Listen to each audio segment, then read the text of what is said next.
Why, hello. Hi there. Look at this. Can you believe it? Can you even believe? Why, hello. Hello to Stev, Mage, Dante, Exhausted Axolotl, Nat. Wow. Everyone's favorite, Stwammer, Flaxseed. Flaxseed. I don't know why I said Floxseed. Okay, cat. No.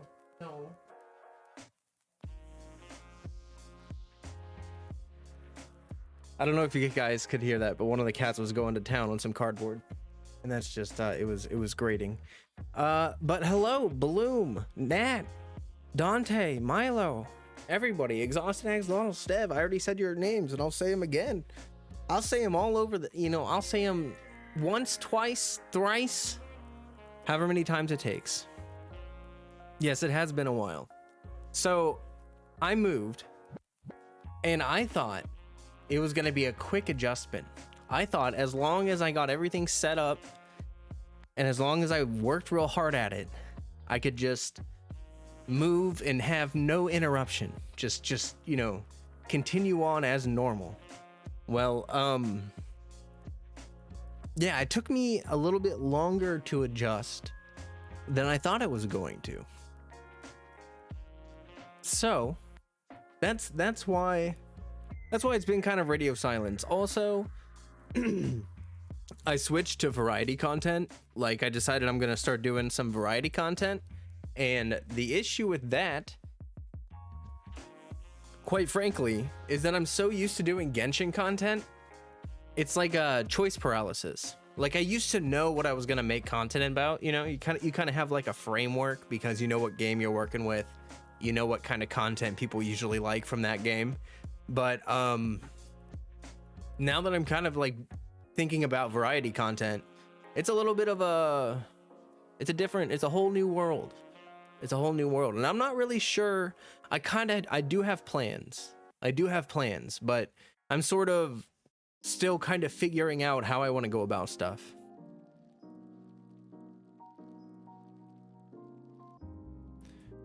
Don't worry, we got a reaction out of you, Floater White. It's like Flauter White. Yeah. Well, anyway, I've been checking out some other games. I have been doing things. I have not been doing nothing. I have been doing things.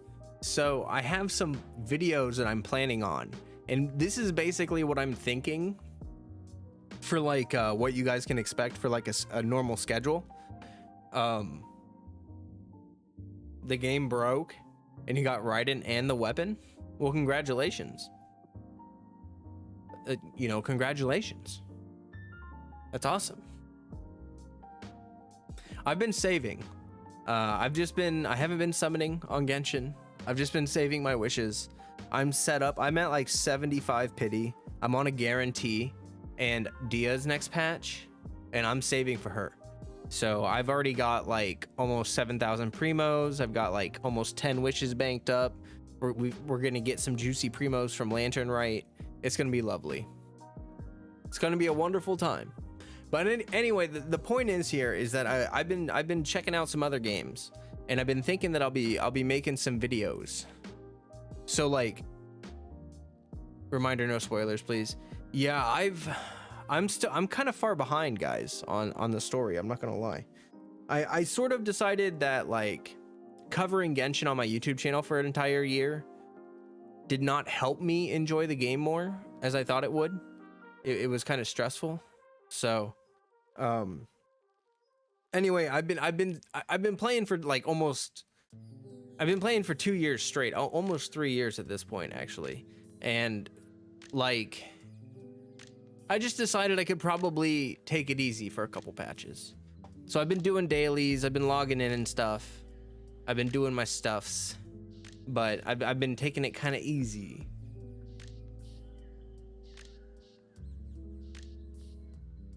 Saving for the flame main, yes. I've been waiting for Dia. She was on, so like I had like a list of characters when Sumeru came out, and I was like, ooh, these are the characters that I want to get. And I think it was Tignari, Sino, Dia. I think Nahida was a maybe. I think that's it. So, yeah. I'm just saving for Dia. It's easy. I do like Alhaitham's kit. It's great. It's pretty interesting. I like that they're willing to put out characters that are like intricate and have like more complicated play styles. I think that that's good. Not everyone likes that. Some people don't really like that at all. That's why Child got a lot of hate when he came out, because he has a complicated play style. You have to learn it, and if you don't learn it, he sucks. And if you do learn it, he's fantastic. So very similar thing with Alhaitham. He has kind of a required skill entry, but if you understand how to use his mechanics properly, he's very powerful. He's very powerful. It's just very punishing if you do not do it properly. Like his skill cooldown is insane. It's like 20 seconds. It's crazy long cooldown. I honestly, like, catching is I would say that she's way easier to use than him. So anyway, yeah, some things that I was thinking about making, like, honestly, I was gonna just do face cam pretty much this entire stream. That's just what I was gonna do. All right. I'm a Geo main. Alhaitham takes too much brain power. Yeah, he's definitely pretty complicated. He's one of the most complicated characters they've released, I think, to be honest. But not in a bad way. Like, he's fun. I think if you figure out how you want to play him, he's really fun. Thundering Fury, Alhaitham. Maybe. I don't know. I just basically the playstyle people have been using for Alhaitham is that you start out with his burst, and that fills up all of your mirrors, and that gives you right there, that gives you 12 seconds of infusion, with the mirrors diminishing every 4 seconds. But you can also charge attack to gain a mirror. So like you burst, and then you have 3 mirrors, and as soon as it goes down to 2 mirrors, you charge attack or plunge or something, and then you get a mirror, and it goes back up to 3. And then now you've increased, his duration by 4 seconds, so now you're up to 16 seconds of infusion window. And I think there's a 10-second cooldown on the charge attack replenishing the mirror thing, so you can do it again before his infusion ends, I think. I can't really remember, but it's interesting. Cryocar, welcome. Hello, it's good to see you. Personally, don't like his playstyle, but I love the extra challenges as he brings the team constant rotations. Yeah, I wasn't a big fan. Like, I played him, I tried him out. I thought that he felt kind of stiff, personally. When I was playing him in the test trial, I thought that he felt kind of stiff. I mean, I can understand that, he's got a little more, I don't know. He doesn't move a lot. You know what I mean? He just basically stands there and goes to town, which is cool and all. I guess I just I don't know. Also, his auto attack animation, I think, is a little, I don't know. It's a good animation. It's just a little stiff. Oh my gosh, the cats are going crazy in the background. They're going wild.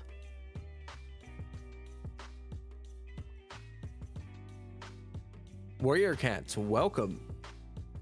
Welcome. Cool, I got Yao Yao. She's so cute and adorable, loving her burst, throwing dendro comps. Yeah, Yao Yao was super cute. Honestly, I really like her kit.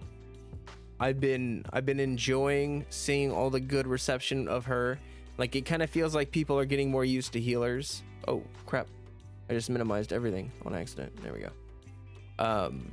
Yeah, people are getting used to healers being released, and they're not as aggro about it. But no, she's fantastic. Yeah, I'm so glad that they're giving her out for free as well. Like, that's super great. Ryun, welcome. Good to see you. Good to see you. Warrior Cats, I think I graded you. I can't remember. I think I did. Would have pulled for Al if he was a shielder, praying for Kava to fill that role. Yeah, that would be interesting. How have I been doing? I've been doing okay. I kind of talked about this a little bit earlier, but basically I thought that if I just planned it right and executed it right, like I could move and start pumping out content immediately and like have it be a really quick adjustment. But it's just taking a little more time than I thought to get used to it. And also switching to variety content, you know, it's like a whole new world for content creation for me, thinking outside of Genshin and stuff like that. So yeah, I've also been checking out some other games. We get a free Yao Yao. Yeah, Lantern Right. We get a free one with Lantern Right, which is great. I think you can also select someone else if you want, but I would only do that if you're getting her like from wishes. Akira, welcome back, Flo. Hello, chat. Hope you're all doing well these days. Thank you. Good to see you. Good to see you. But yeah, okay, so one of the games that I've been checking out, a game that I have not played for over 10 years. It has been over 10 years since I played this game. But when I was a youngin', when I was a little young Flowcat, a wee little Flowcat, and I was getting into MMORPGs, one of the first MMOs that I played was RuneScape. And that is not what I'm gonna talk about. I'm gonna talk about MapleStory, which is another MMORPG that I tried out when I was little. And it was just a browser game. Like, these were browser games, right? Like over 10 years ago, it was kind of just such a hidden gem on the internet or whatever. Well, anyway, I've been checking out MapleStory again. I was thinking I was gonna make a video on it, like after 10 years, how is it after returning to the game after 10 years? Not Hollow Knight. No, I'm gonna do a let's play for Hollow Knight. MapleStory, I'll probably just make like a video or two on it, like talking about like, wow, look, well, it just depends. I don't know. But yeah, no, for Hollow Knight, I'm gonna do like a full let's play for that. That's a good let's play game. I am gonna continue my Cyberpunk let's play. Don't worry about that. That's gonna go through to the end. I wonder if you guys can hear the cats playing. They're making all sorts of noise. But anyway, yes, I've been playing MapleStory the past week. I think it's been a little less than a week since I started playing it, and it's great. When I was a young lad. Yeah, no, when I was young, I have a funny story about RuneScape, actually, because I did used to play RuneScape. Will I ever do a let's play for Tales of Berseria? Potentially. I do like Tales of games, and I did kind of start playing that on stream and then stop, so that would be a good idea. Anyway, when I was young and we had dial-up internet, I don't know if any of you in my chat, am I the only one here who knows what dial-up internet is even like? I feel like it's such a relic of the past at this point that a lot of people have never even experienced this horrifying thing. Well, anyway, when I was young, you had dial-up. Oh yeah, Exhausted Axolotl gets me. You understand. Well, here's the story. I got addicted to RuneScape, okay? And it was like one of my first MMOs. I was so into it. I was just like, wow, this is incredible. We love it. We love it. And my brother was in marching band, and it was snowing a lot. So the practice got canceled, and he was trying to call the home to get a ride so that he didn't have to walk home in like a snowstorm, basically. And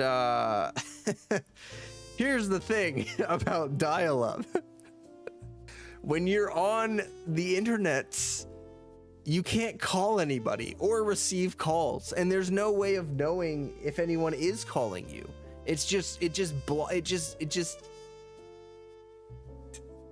ancient technology. It was horrible. So anyway, my brother basically ended up having to walk home. It was only a couple miles, but you know, it's still. Very glad that we don't have that dial-up was temporary, you know.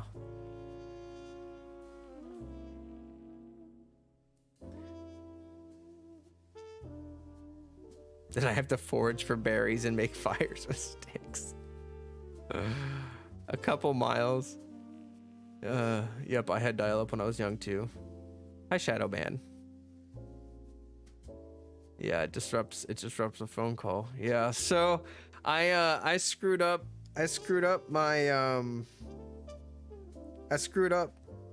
pretty bad when I was a wee youngin'. The MMO addiction took me over. It destroyed my life. It made my brother walk home through the snow. So clearly we should ban them forever, for everyone, for always, and no one should be allowed to enjoy them ever again. Hello, Jess. Welcome. Been a while. Yes, it has been a while. I did kind of explain that a bit earlier. So if you want the explanation, honestly, at this point, you can just rewind for it. But it's good to see everybody. I'm excited to be back and excited to be playing and stuff.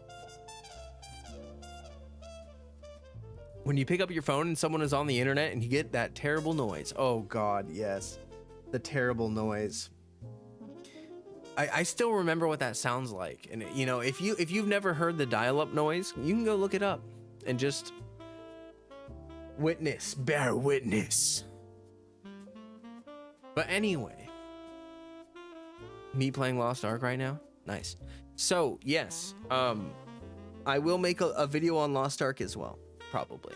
I'm planning on making a video on as many games as I can, because I want to branch out and I want to try to bring more people into the community, and I want to try to grow my channel. So the idea is, instead of making only Genshin content, I will make other content and I will like stream Genshin and stuff, you know, like we'll do Genshin streams. But just my channel is not growing very fast with Genshin, and I just don't think that it's what I want to do in the long term. Is just focus on one game, because I play Genshin like every day basically, but I also play other games and I like to talk about that stuff too. Otherwise, I feel like I don't know, it started to hinder my enjoyment of the game to try to like cover it so much, because I couldn't take it at my own pace.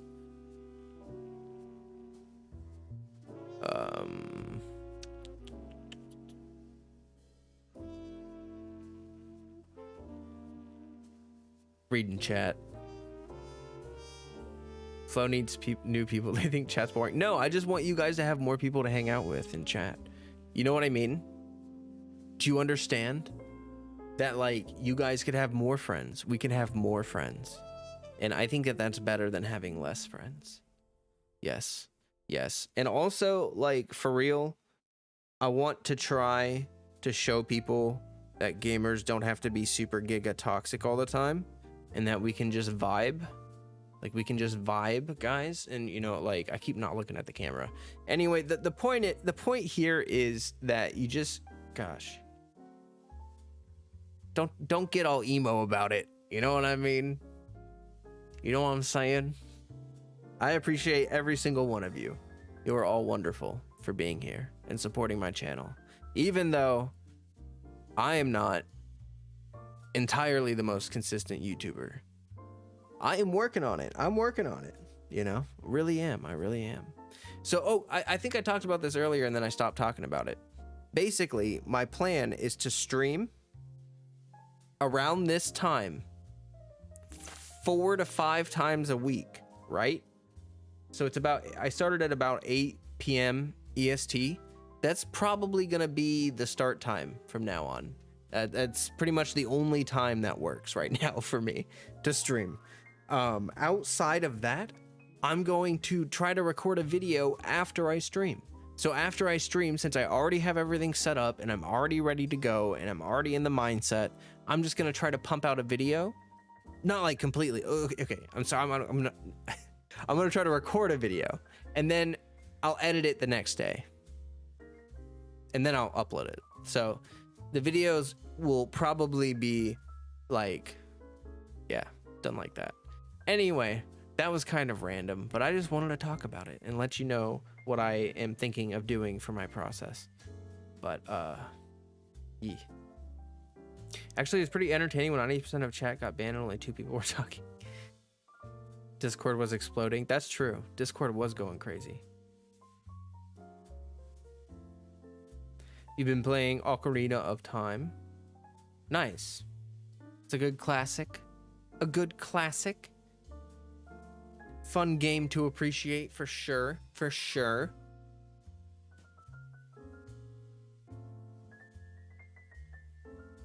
Okay, but for real though, I did want to talk real quick about MapleStory because I'm actually really impressed with the community of that game.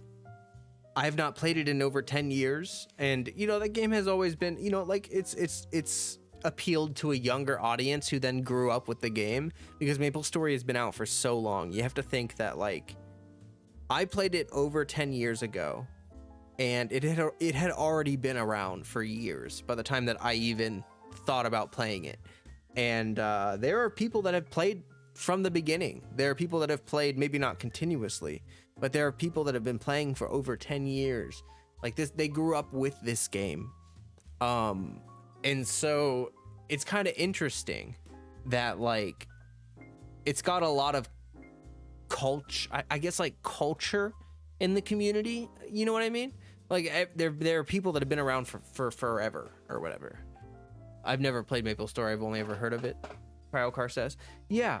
I played it a bit when I was younger, when I was a stupid young little munchkin and I didn't know what I was doing. And I thought it was very fun, but I just never stuck with it or anything. Coming back to it now, there's a lot of content.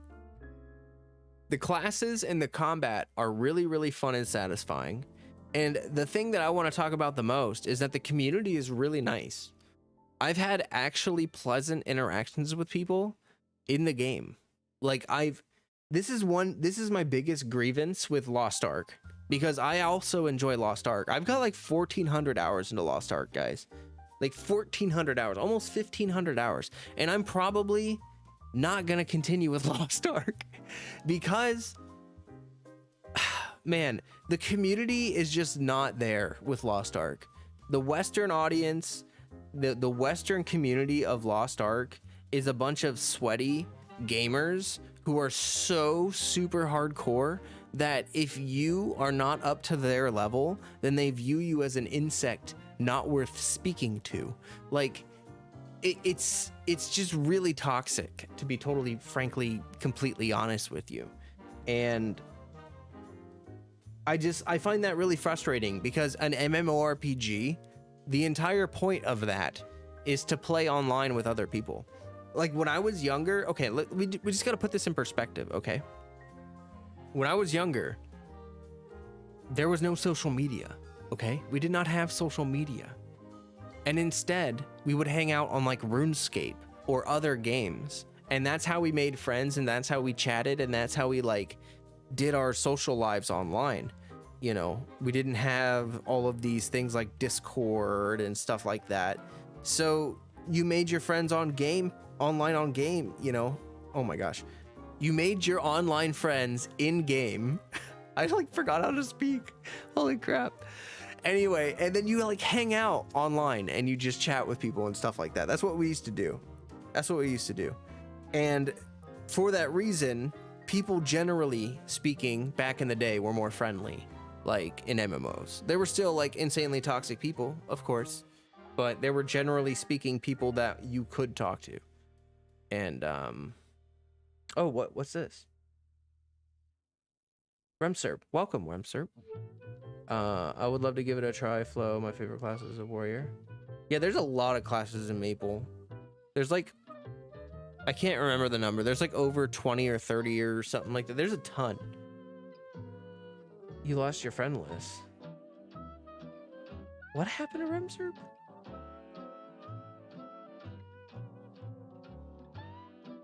Oh, you got hacked? Oh no. I'm glad you got your account back. I'm sorry to hear that.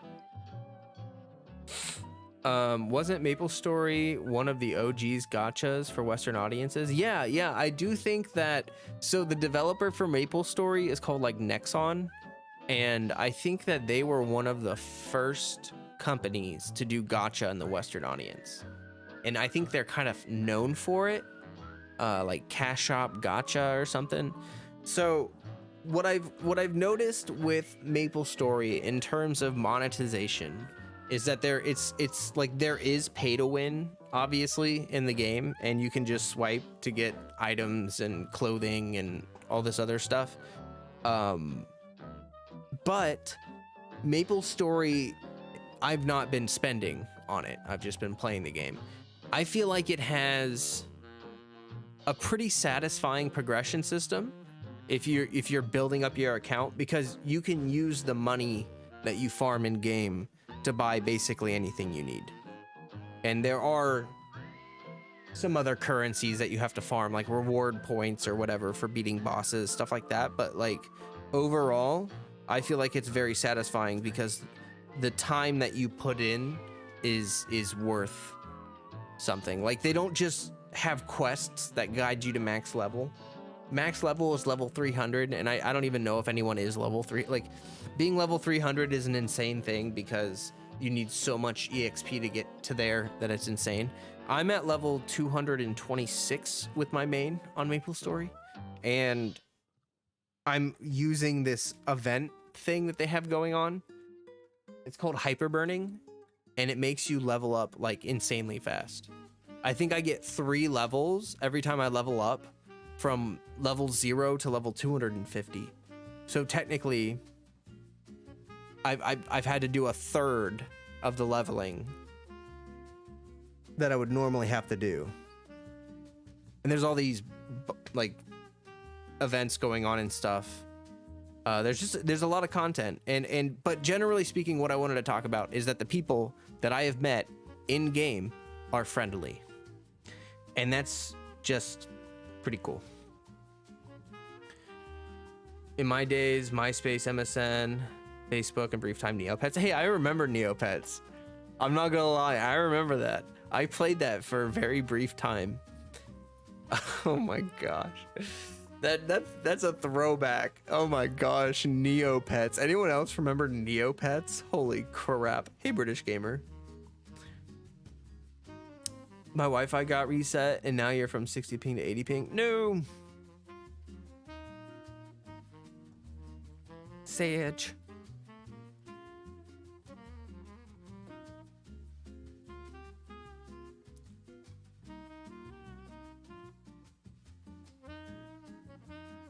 Yeah, well, anyway, chat, how are you guys doing? Played it for a bit as a kid, got bored and ditched it. Yeah, it's fair enough. It's really like, I think that it's MapleStory and RuneScape. I haven't revisited RuneScape, so I'm gonna have to do that. But I have a feeling, based on what I've seen from other people, Club Penguin.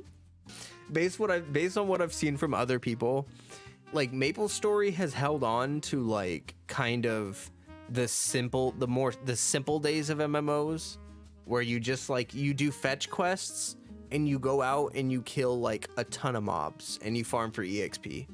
And it's just like that simple old school MMO gameplay loop. And that's what I fell in love with it as a kid. You want to know a throwback? I don't know if anyone else has ever played this game. I used to play a little game called Trickster Online. If anyone else has ever played that game, I will die. I will die. I won't die. I'll just be really surprised because it's pretty old and it's ridiculously old. It died. It was a top down. It was like very similar to MapleStory in terms of graphics. It was like a sprite game basically, but it was top down. It was an MMORPG.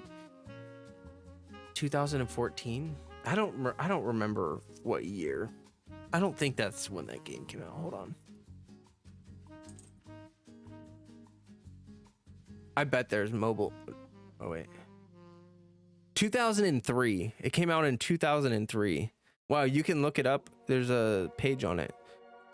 Trickster Online was a free 2D isometric MMORPG developed by the Korean company Entreve Soft. As of January 28th, 2014, all official Trickster Online servers have shut down.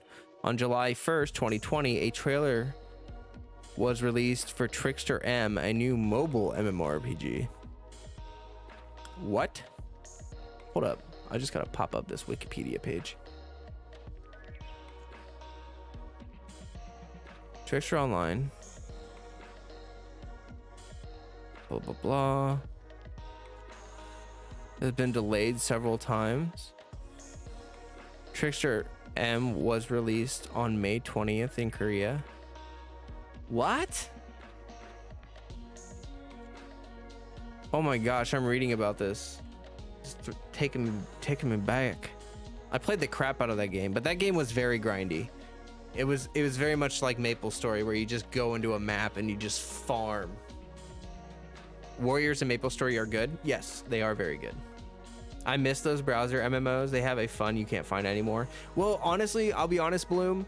I was expecting, like, I came back to Maple and I was expecting the game to be wildly different. I was expecting them to have made the game so completely different, but like, they have kept the spirit of that old school MMO alive in MapleStory, and they have lots of really cool systems. Like the housing system in MapleStory is actually really fun. I'm having a lot of fun with it.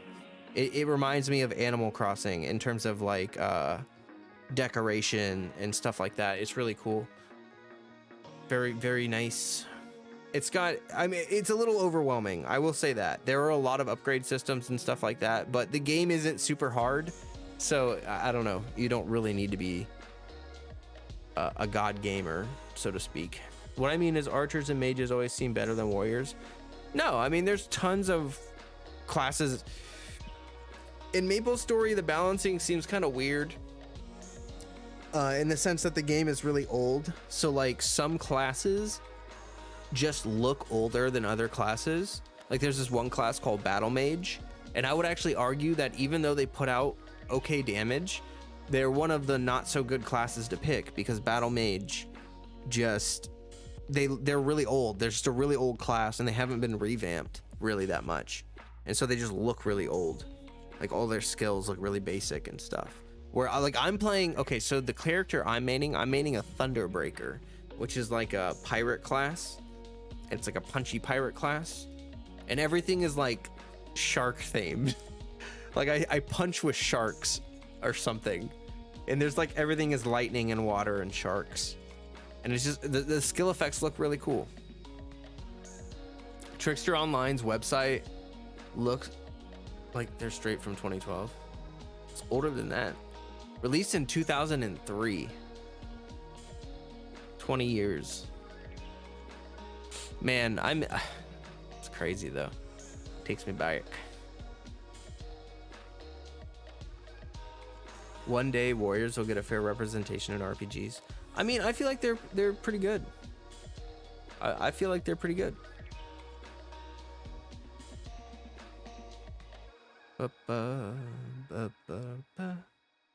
Actually, one of the you know what's funny? One of the strongest classes in MapleStory right now is called a Dawn Warrior.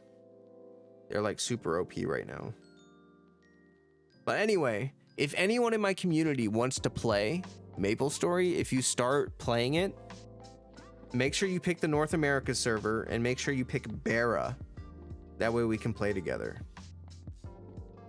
Because if you guys want to like do bosses or something, or hang out on a video game, that we can do. That we can do. I think I might stick with MapleStory, even though I was thinking about just trying it out for video's sake. You know, I've been enjoying the crap out of it. It's really giving me that satisfaction of that old school, like I keep talking about, like that old school game. So yeah, and the combat is actually really fun, very satisfying. What have you guys been up to? What has everybody been doing? I'm literally just playing with a chain. I've just been playing with it for like 30 minutes. It's a great time. Love to do it. You're looking at Trickster's online site right now. Yeah. My highest level character was like a level 115. 115. I can't remember what it was called. It was like a mage character, but I can't remember. You were grinding YouTube subs? Fun. Where are you at, British gamer? Skyrim, Oblivion, it felt like Warriors got the short end of the stick. Yeah. I mean, I could agree with that sort of, but also not really, because Magic, I feel like, always got the short end of the stick in that game. Like Magic in Oblivion and Skyrim. Okay, actually, let me alter that. Magic is terrible in Skyrim, and it's kind of okay in Oblivion because there are some good like spells that are non-combat related that just help you with things. But overall, I feel like Magic in Bethesda games just sucks. Super bland, and it's just like it's just not fun. Being a mage in Oblivion or Skyrim is just really not fun. But I don't think combat in Bethesda games feels good at all. Like, I don't think the shooting in Fallout feels good, and I don't think that the melee combat in Skyrim or Oblivion feels good. I just don't think they've ever been able to make combat feel good in their games. And they rely heavily on the, you know, the storytelling and stuff like that to make their games more attractive. Planning to get Monster Hunter Rise on Windows PC on Ultimate Game Pass soon. Oh, that's nice. I honestly, if I play Monster Hunter again ever, I'll probably just play World, because I've already put so much time into it, and like Rise doesn't really seem like it's, you know, something that I care too much about.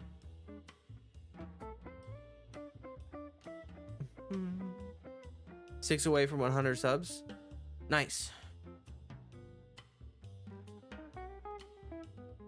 You started this game called Disco Elysium. It's a very story-based and has kind of D&D-ish mechanics. I think I've heard of that, sort of.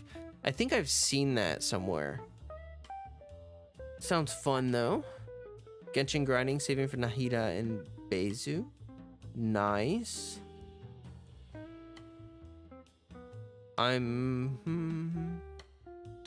Let's see.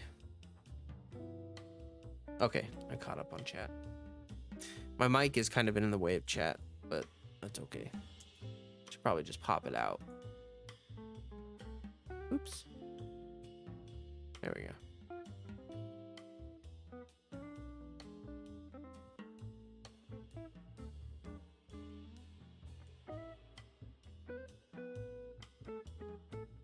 All right. Ah.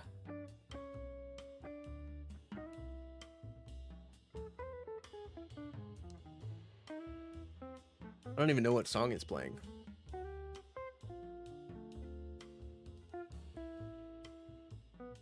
Not bad. Not bad.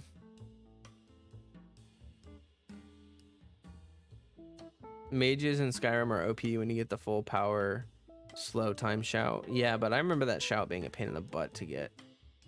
Hey, Flowcat chat. Just here to say I'll be back in 30 minutes or so, but I did technically catch a stream. Hey, Ash. Good to see you. Do what you need to do. Follow your dreams.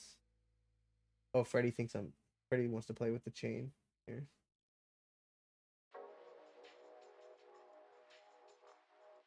Can you guys see?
Okay, let's just playing with the cats, you know. Very important things. Scared myself trying to get one copy of Yao Yao earlier and pulled a 5-star at 0 pity. Now I can't risk it trying to get one Miku. Trust me when they say do not build pity. Yeah, true. True. I remembered offensive magic in Morrowind wasn't that great, but recovery spells were good. Yeah, I think like there were like healing and the like honestly, I miss the utility spells that they had in like Morrowind and Oblivion. You had like alteration spells and stuff, and those were always really fun because they weren't just about combat. And then they really pared down the magic in Skyrim.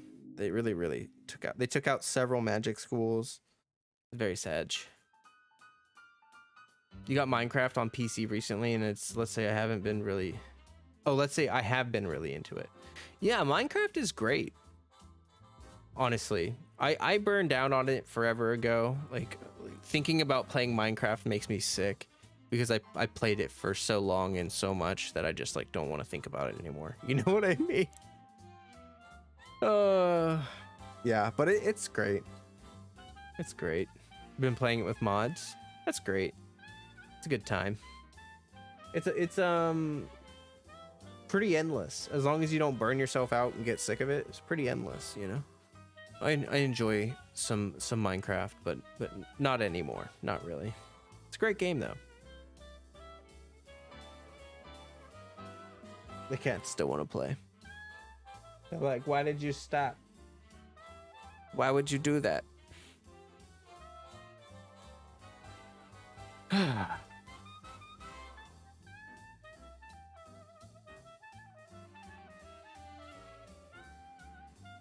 If you wanted regular Minecraft solo, you just do it on your phone.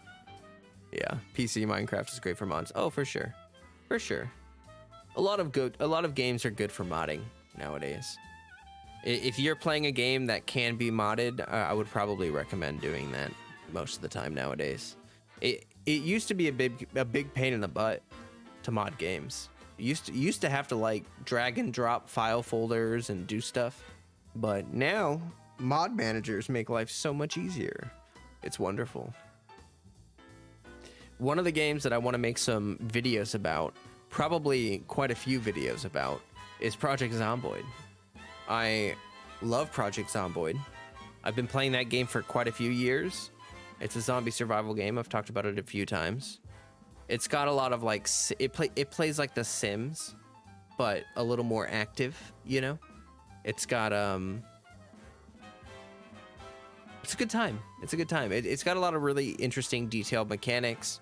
It's pretty realistic in terms of like certain systems and stuff. Ever consider Project Zomboid challenges? Yeah, I'm not sure if I'll do challenge videos or if I'll just like, I might do some videos with Project Zomboid, like following characters and stuff. You know what I mean? Like, oh, let's like play a character and like RP as a character and see how long they live and stuff.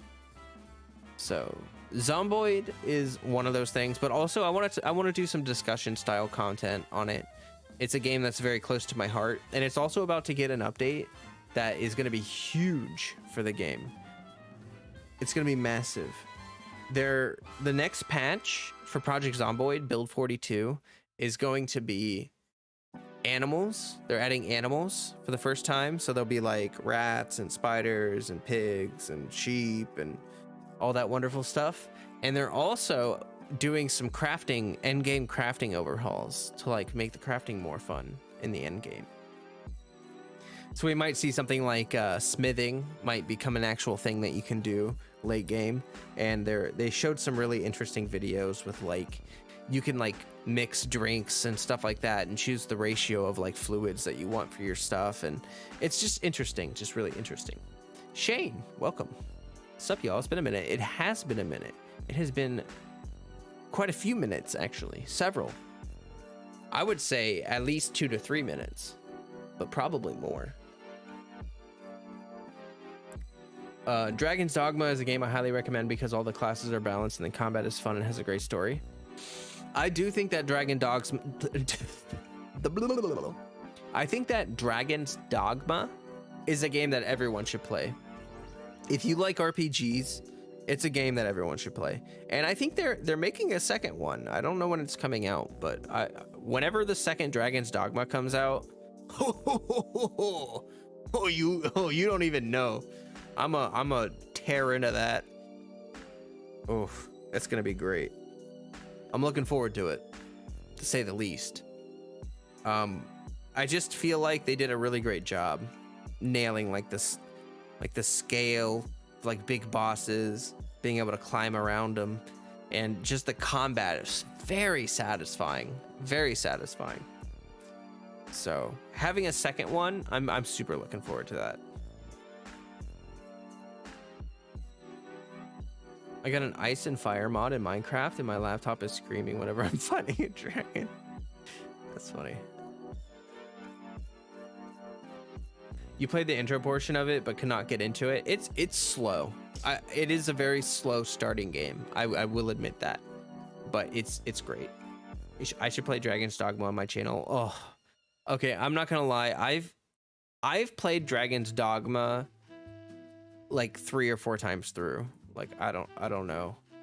I don't know if I want to replay it. Maybe. I'll probably wait a while. I'm honestly just waiting for the second one, writing that name down, but looking for a new RPG. Oh yeah, no, if you've never played Dragon's Dogma, it is kind of slow to start, I will admit. The introduction's a little bit slow, but it's a fantastic game. You could put so many hours into it. It's got like grappling mechanics, so like you have like big bosses, and then you can grapple onto them and climb around the bosses and stuff. And not every class does that. Like you can play an archer or mage or something, but if you play like a thief or like a rogue, you can like be climbing around bosses for critical strikes and stuff. But yeah, there's just some really cool combat. You play Genshin, your fight was slow. That's true. It's actually, it's not slower than Genshin's introduction. That is actually true. That's true. But it's got a cool story. Yeah. You played through the story 20+ times. Holy crap, my guy. That is very many times. That's so much. It's good, but I don't know if I could do that. You know what I mean? Like, it's long, and it's like a lot to do if you want to do all of it.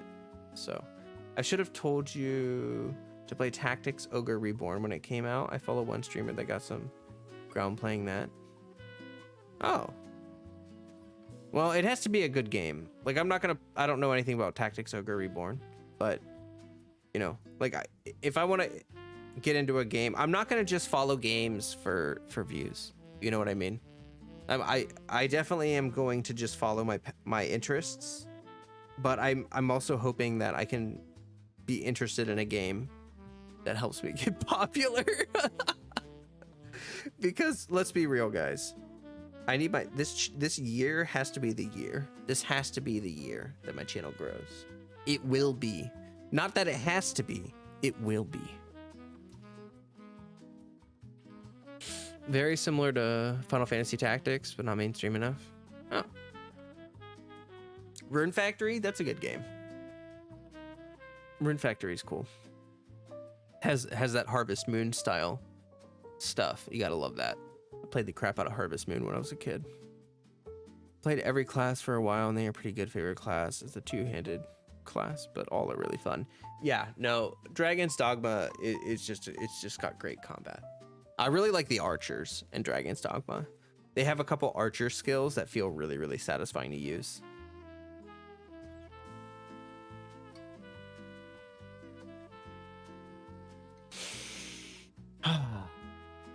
So yeah, I basically planned on doing just chatting. I don't know if you guys want, but if you can't tell, I'm super addicted to Maple Story, so like you guys can watch me play Maple Story if you want. But I don't know if that's even really a good stream game or not. Like, it does, I feel like it's pretty much just grinding and stuff, so probably not the most satisfying or interesting thing to watch. Harvest Moon, Back to Nature, Hero of Life, Valley and Innocent Life, or my childhood. Okay, Harvest Moon 64. I played the crap out of Harvest Moon 64 when I was a kid. Oh my god. I love that game. There was such a magic to that, to those games when I was a kid, you know? Like those slice of life farmer games. It's just like the simple times. I don't know. It's so good. It's so good. Makes me, every time I think about games like Harvest Moon, I just want to like play Stardew Valley. But yeah.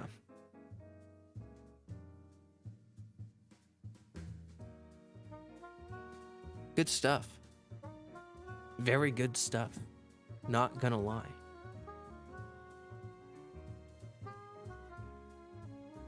King Flame's getting out of here. I'll see you later, Flame. Have a good one. Thanks for stopping by. Made me want to grow up to be a farmer. Yeah, being a farmer is hard. It's a lot of work. It's a lot of work. But I totally understand what you mean. Harvest Moon kind of gives you this like desire to live off the land. Makes you want to live the simple life. I loved in Harvest Moon when I was a kid. Like what I liked about it the most is that it felt like it was a living world. Like it felt like the characters had like feelings, and you know, they reacted to what you did, and you know, you could marry characters and you could build a little family and you could build friendships and stuff like that. It's just like I really, really enjoyed that. I wasn't lonely. I promised. I'm kidding. If I were a farmer, I would be out standing in my field.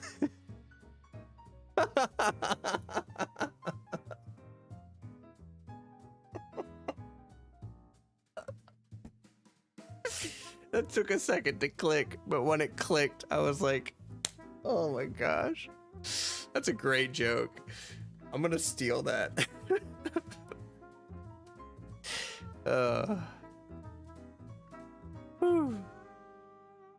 Gotta calm down. I gotta stand up too. I need to stretch. Oh, my hip. My only gripe was in the back.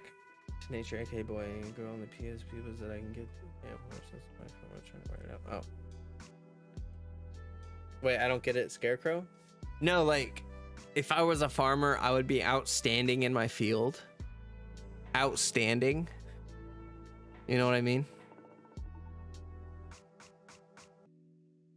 Like it's like a phrase that means like you're great at your job. Like you'd be, you know. Totoro, hi. Welcome. Glad to see ya. Happy to have ya.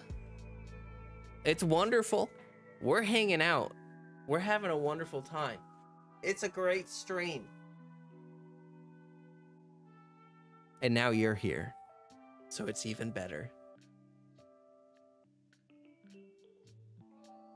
Anyway. Outstanding in the heat. Yeah, for real. Oh my gosh. Farmers burn so many calories. Like you would not believe. I think the average farmer probably burns like 5,000 calories a day or something like that. Like they do real work.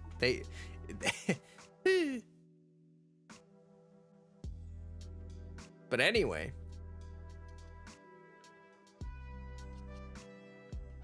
we've been chatting for about an hour. That's cool. Doesn't feel like it. How are you, Totoro? How you been doing? Calling you out. I'm gonna single you out and make you explain yourself. Farmers are the OG bodybuilders. They definitely build a body. I don't know if it would be what people would traditionally. Never mind. That's like a whole thing. I used to back in high school. I can also eat 3 cups of rice because of that. 3 cups. That's a lot. I used to show goats in middle school.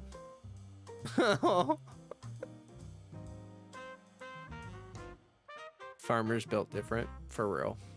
They are. Used to show goats. Huh. How do you get into that? How did you get into goat showing? That's very very interesting.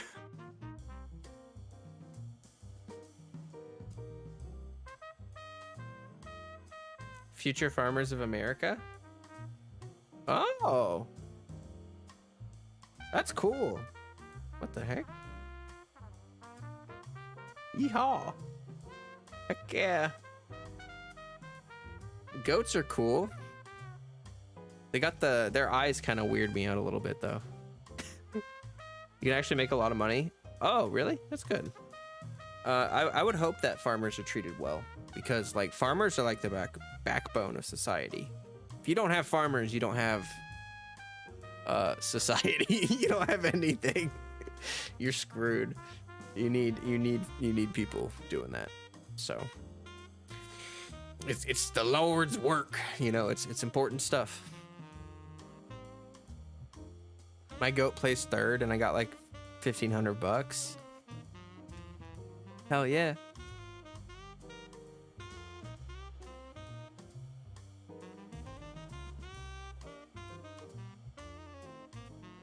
Their eyes, I meant.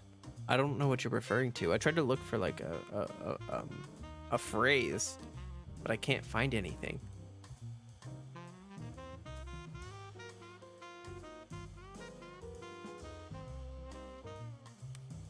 No farmers equals no food equals me hangry. Exactly. And then people would probably resort to cannibalism, and we just don't want that. We don't want people resorting to cannibalism. That would be pretty bad. We would starve without farmers and fishermen. True. I love goats. Little rectangular pupils. It's kind of creepy though, isn't it? Isn't it creepy? Am I the only one that thinks they're creepy? I mean, like, they're cute in general, but just the eyes, just, I don't know. It weirds me out. Too loud. True. Like birds. Birds are too loud. I don't understand how people keep birds as pets, because I would go crazy. Their little like morning screaming, and their night screaming when the sun rises and goes down. Oh my god. My comment got blocked because I said the name of a certain demon in regards to goat eyes. You got auto moderated. The eyes look like Sith Lords. I raised a baby goat too, bottle fed him, and he straight up thought he was one of my dogs. Oh my gosh, that's so cute. Oh. I would love pictures of that. If you have any pictures of the goat with the dogs together, that would make my day so much better. One day all of our food will be synthesized in laboratories. That's very, very probable, but also will take a long time. Like, honestly, I think the best way to do like futuristic farming is probably to do well, I don't know. I probably don't know enough about that to actually know. Yeah. I'll see if we can find some. Oh, that would be great. Also, I grew up being neighbors with a rooster farm. Oh my gosh. Chicken poop is the worst smelling poop in the entire world. Smells so awful. Used to own Thai game fowls as a kid. I really love how curious they've got when they wander around my backyard. Aw. Putting the kids to bed, be back in a bit. Okie dokie. So hearing them cock-a-doodle-doo every day, yeah, no, that would suck. It would suck. No, I've smelled worse poop. I haven't smelled pig poop. I don't know. I don't know, guys. Chicken poop. It's like spicy. It smells. It has like a. Ugh. I don't know. I don't like. I think chicken poop is pretty bad. Maybe we should change the topic. from poop. You don't want to talk about poop? What's wrong with you? Gosh. No, I'm kidding. I'm glad you guys are still watching me. Look, I kept up 13 concurrent viewers while I was talking about poop. I mean, I must be doing something right, right? Okay, I'll stop being cringe. Now I don't know how to change topics because now it's like I've talked about it too much. I don't know what to say. Quality content, baby. Woohoo! Here we are. You know it. Yeah, so I'm gonna peer pressure all of you to start playing MapleStory with me, and then when you're all playing MapleStory with me, we'll take over the world. Did I start watching The Last of Us? No, I did not actually.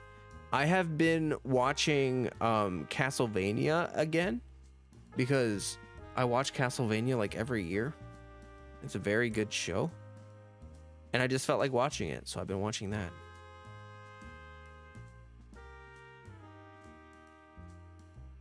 When can we expect a poop tier list?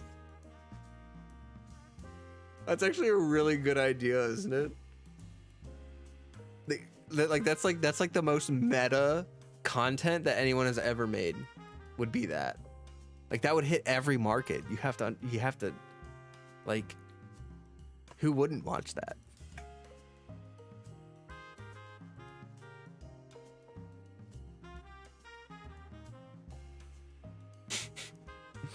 It's so goofy. More like I'm peer pressuring you to play Monster Hunter Rise with me. I know, you keep bringing it up. Keep bringing it up.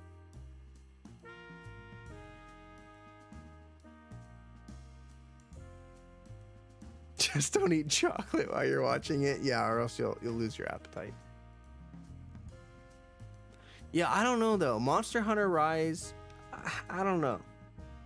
I don't know if I'll get into that game.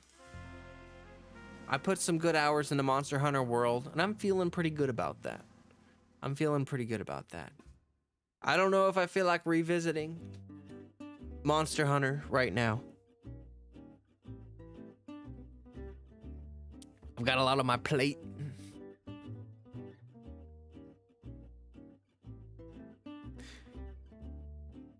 But it looks like a good addition to the game. You want to peer pressure me into playing The Witcher 3 and God of War? Yeah, so after I finish Cyberpunk, which I promise I will finish, I've promised that series will be done. I will get it. It will be a thing that will be a thing that I do. Any more things than what the previous ones did? Yeah, I get it. Honestly, Ryun, after you talked to me about it, I went and watched some videos on Monster Hunter Rise, and it looks like a solid installment. Like, it looks good. But I just don't know if I want to put the time into a Monster Hunter game right now. I feel a little bit spread out already. I've been playing I even started randomly playing Borderlands 3 again, and I just like didn't beat it. Since it's peer pressure hour, have you ever played FE3H? I don't even know what that stands for, so I'm gonna say no. Probably not. But anyway, The Witcher 3 is on my list. Like, maybe I'll go through all the Witcher games. I don't know. Depends how crappy or hard it is to play. Oh, Fire Emblem? No, I have not. I never played Fire Emblem. I know that they're very good games, but I've never personally played them myself.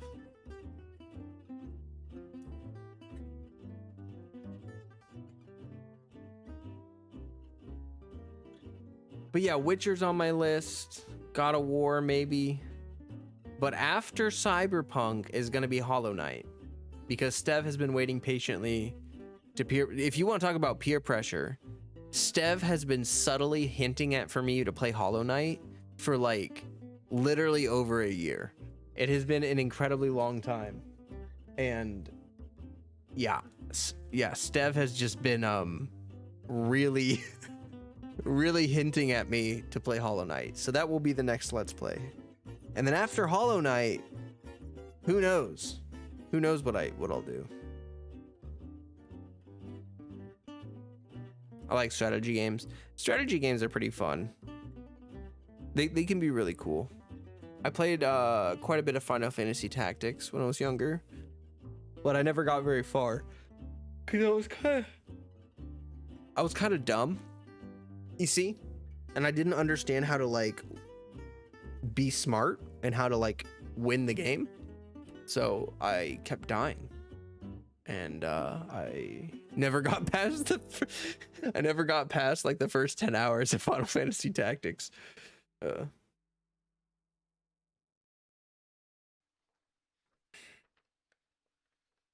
Maybe after Hollow Knight I can try Rain World.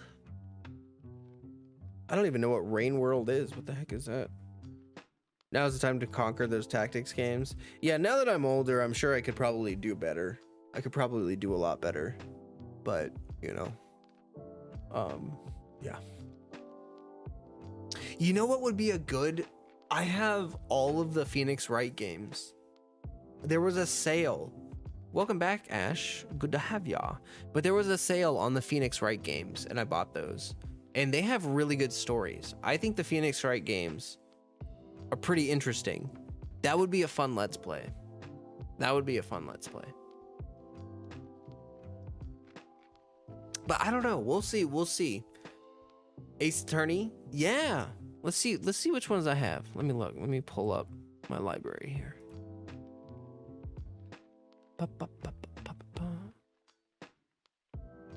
It was like a bundle. It's the original trilogy. So it's the Ace Attorney trilogy. Yeah. It's got great soundtracks.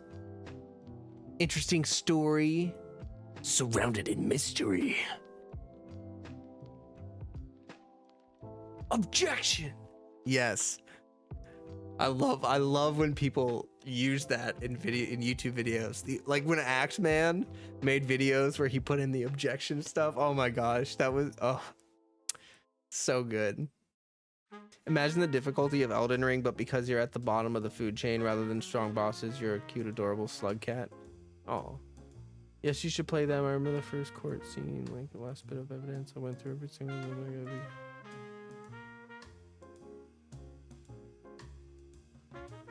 Ace Attorney,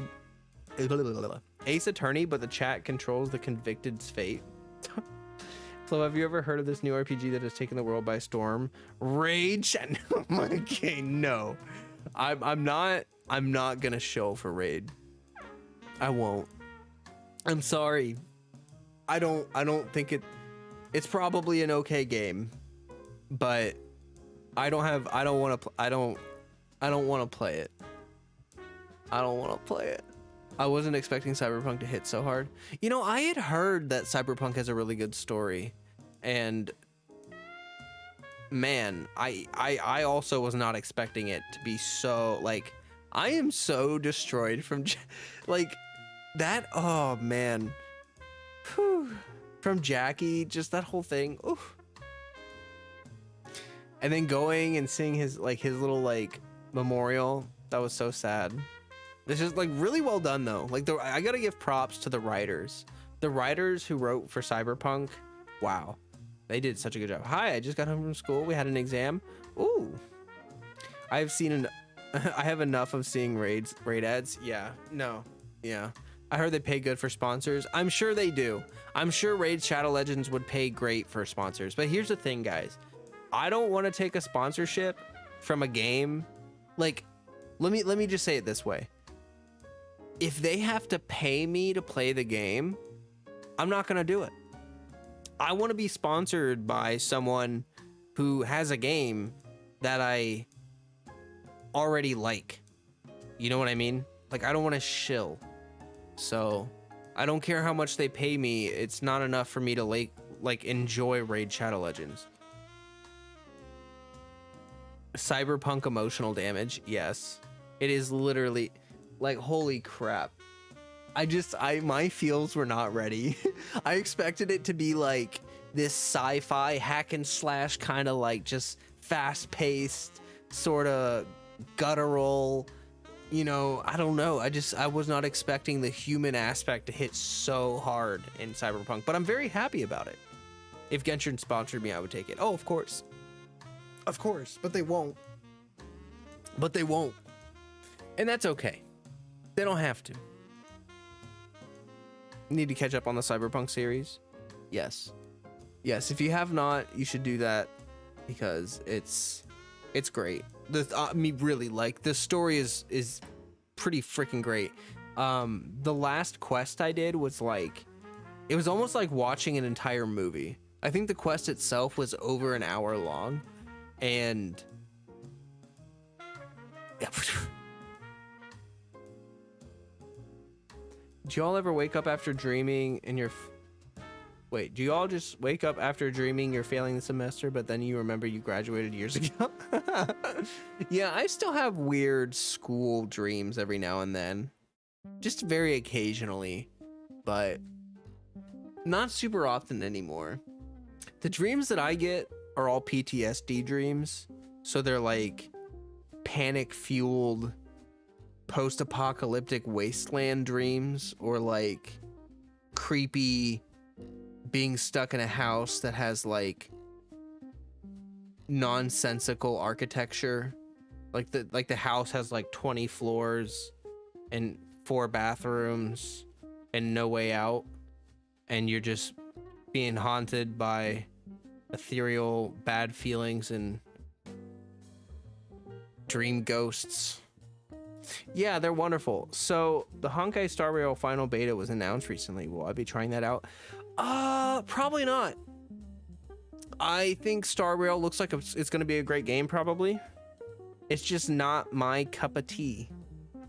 It's not my cup of tea, to be honest with you. But it looks cool, though. I hope that everyone likes it. I get school and old job dreams that make no sense from time to time. Yeah, I think everyone does. It's like a holdover almost, you know?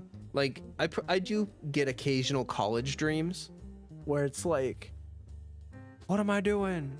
I haven't been attending classes in years. Flo's weakness, old castles. I've been to some old castles. They're actually really cool. But I do get lost. Sounds like I read House of Leaves. No, actually, but I've heard that book is really confusing. It would probably give me nightmares.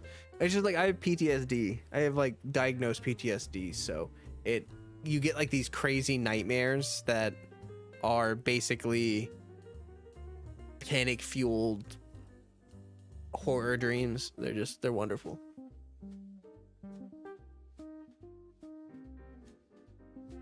One of the weirdest dreams Jess had. Jess is about to share one of the weirdest dreams she's ever had. Was my sister wishing all my saved Primo gems away? You had a dream about that? Oh no. That would be so rough. Oh my god. Wake up in a panic. You like logging into Genshin like, where's my Primo gems? Oh. You know, I don't think I've ever had a Genshin dream. Like, I don't think I've ever had like a wishing dream, but I've heard about that. I've heard people say that they have dreams where they like get a character and then they wake up. Has anyone else ever had like wishing dreams? Like, I feel like that would screw with me so much, but I've never had anything that happen. You were pissed at your sister in the dream? Oh yeah, duh. I'd be mad too. I'm almost out of tea. I gotta go get some more. I've never had a Genshin dream, I don't think. Same. I've heard about it from a couple people. But yeah. I will leave the camera on so that you guys can see the cats play if they decide to like play in front of the camera. But I will be right back because I'm gonna grab some more tea. Ugh.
IR the return.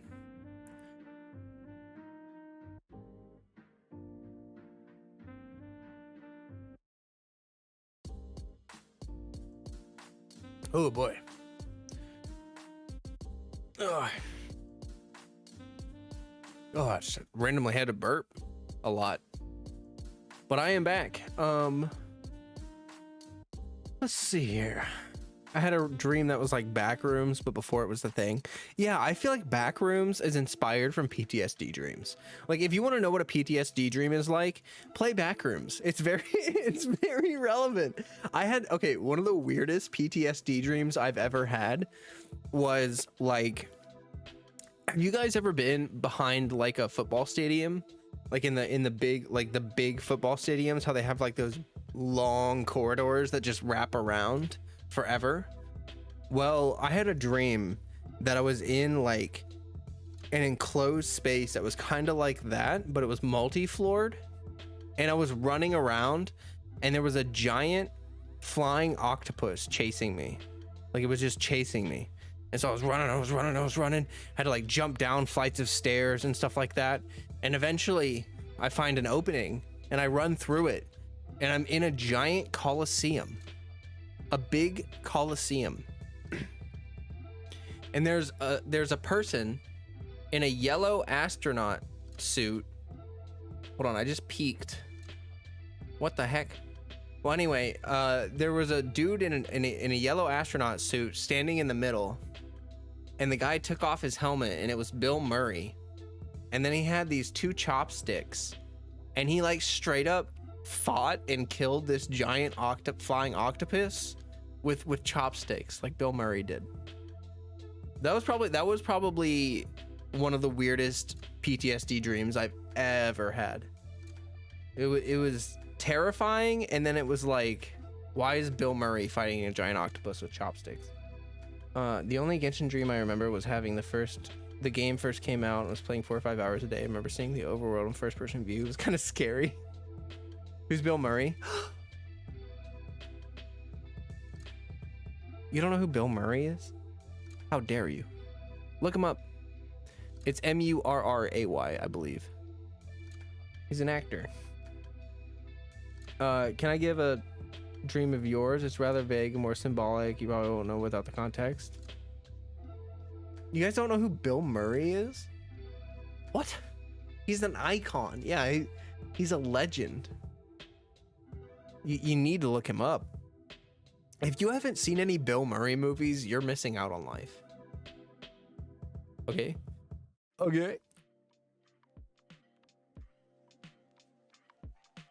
So anyway, that was a random dream.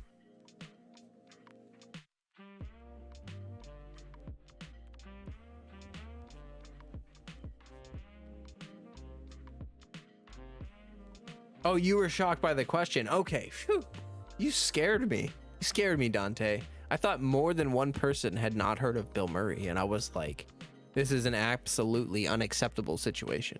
This is something that can and will be the end of everything that is good in the world. I'm just kidding. But you should actually look up some Bill Murray movies, Jess. You should watch them. They're pretty funny.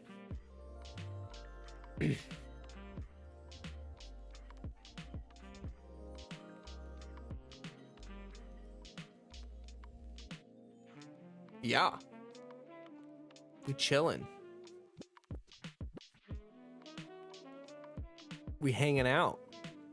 We vibing. That's just the way it is. Hey, if you haven't liked the stream and you're hanging out watching it, please do so. That would be lovely. That would help me out a lot. Would be great and good and all that stuff. You'll see if it's available in your country. Yeah, I can't even think of anything off the top of my head. He's probably got some movies on some streaming services or something. For the most part, you live under a rock. Yeah. Well, Bill Murray is kind of old. Like he's more of like a 90s kid icon. So that dream sounds similar to nonsense dreams I had as a kid. Yeah. Ouch. That is very true. It was a very nonsensical dream. But the scary part was being chased through endless corridors by a giant flying octopus.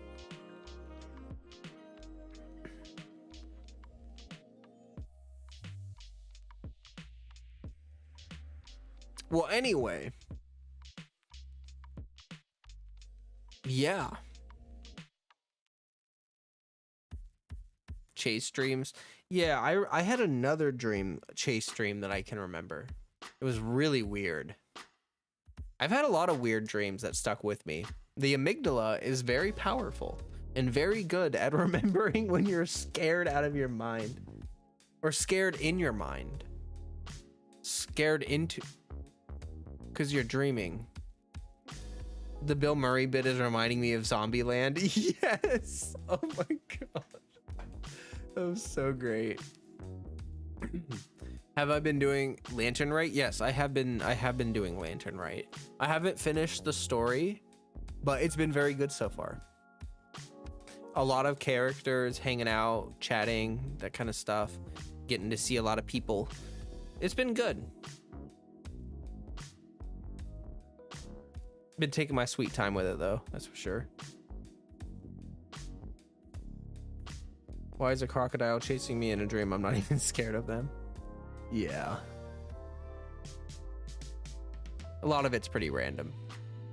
Some nightmares I had were of natural disasters. Oh.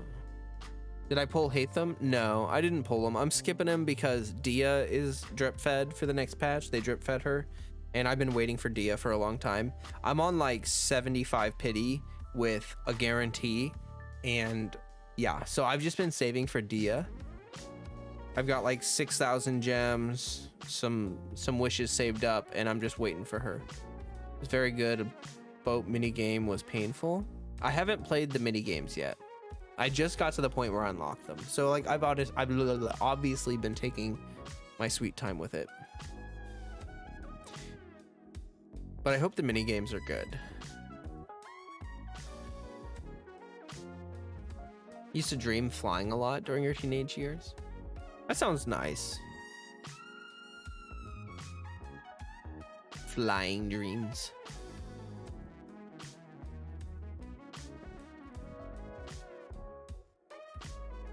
One of your dreams was zombie apocalypse, but gamified into like tower defense.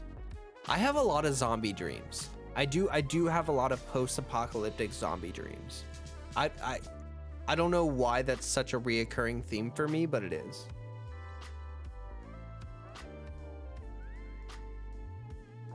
Used to have tornado dreams. Holy crap. That'd be scary.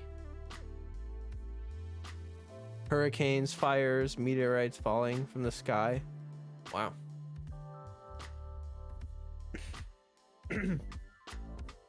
I feel like natural disasters are symbolic of events that are out of your control. You know, like big changes in your life that are out of control. Now I sleep, then boom, it is morning already. Oh, I wish.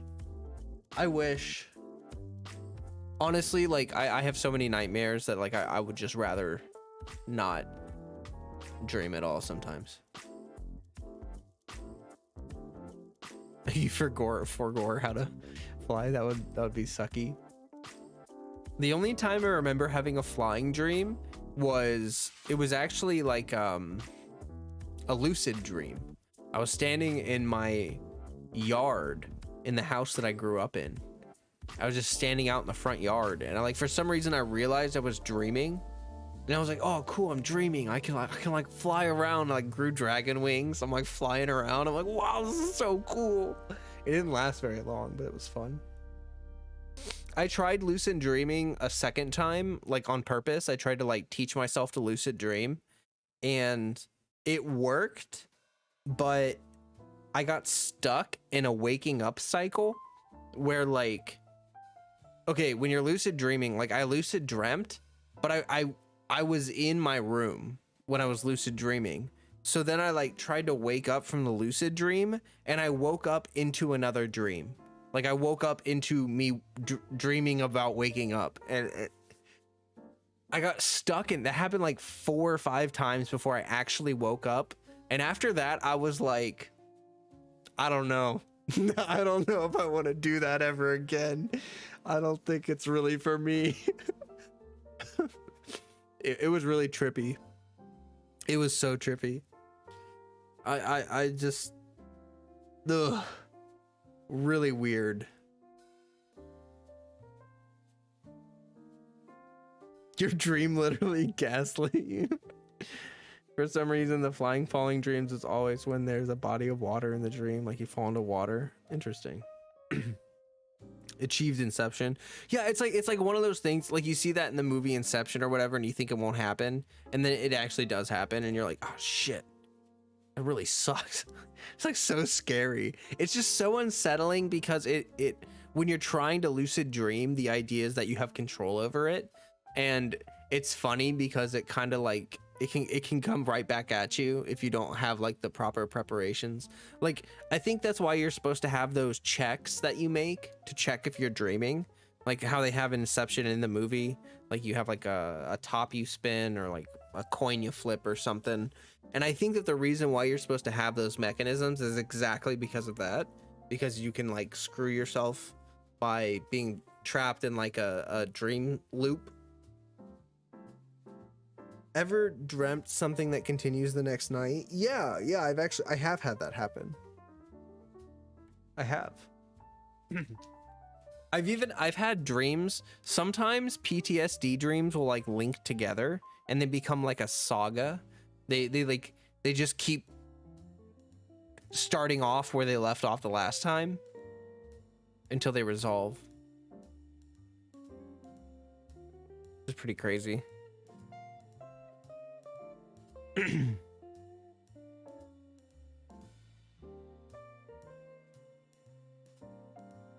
No, and it annoys you sometimes. Yeah, if you're having like a really cool dream, like if you're having a really interesting dream and you wake up in the middle of it and then you're like, please let me get back to that. Like that was so interesting. And then you like try to get back into it. Yeah. It's like I'm watching a series. Yeah, sometimes they're really cool. Sometimes it's interesting when you have like a continuous dream cycle like that. But what's really weird is like, do you think about it when you wake up? Like, I feel like it's one of those things where you don't realize that your dream is continuing over the span of time until you go to sleep and it like happens again. But then when you wake up from it, like, I don't know, it's really interesting. Like when I have dreams that continue on, I don't think I think about that during the day until I fall asleep again. And then I'm like, oh shoot, this is the same dream that I had last night. My PTSD dreams are weird, like it's scary, but after recollecting myself, I'm just confusion. Yeah. Can't remember my dreams. Oh. It seems like the best dreams never get a satisfying ending. I can't remember my dreams. I might be from Sumeru. Yeah, that's true. Welcome, Alina. It's good to see you. Good to see you. I think that most people don't really remember their dreams. It's more like they either have to be so impressionable that you remember them, or like you got to write them down. I think keeping a dream journal helps a lot for that. It's like it's pretty much a skill you can train, I think. Because naturally your brain is going to try to dump, like, dreams are useless information pretty much. Like they do have a use if you want to like interpret them and stuff, but to your brain it's just useless information. And so when you wake up, your brain's trying to dump it all so that you can get ready for the day, so that you can like remember survival stuff. Some people say you only remember it if your sleep gets interrupted.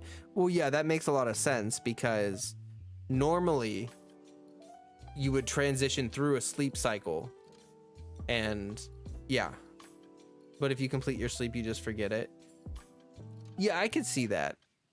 I do think though that if you wake up, well, okay, because apparently we have like 10 to 20 dreams a night. You only remember like the last one or something like that. That I think that checks out. I think that makes sense. That like you only remember like pretty much the last couple dreams, maybe the last dream you had before waking up.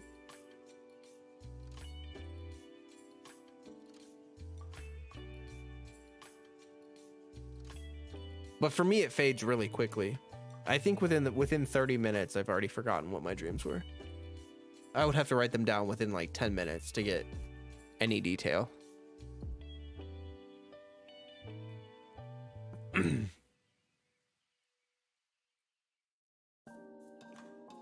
Interesting stuff, though. Interesting stuff. Well, anyway. Hey, Flo. I thought dreams are our brains trying to process daily information. There's a lot of theories. We don't really have anything that we can definitively say.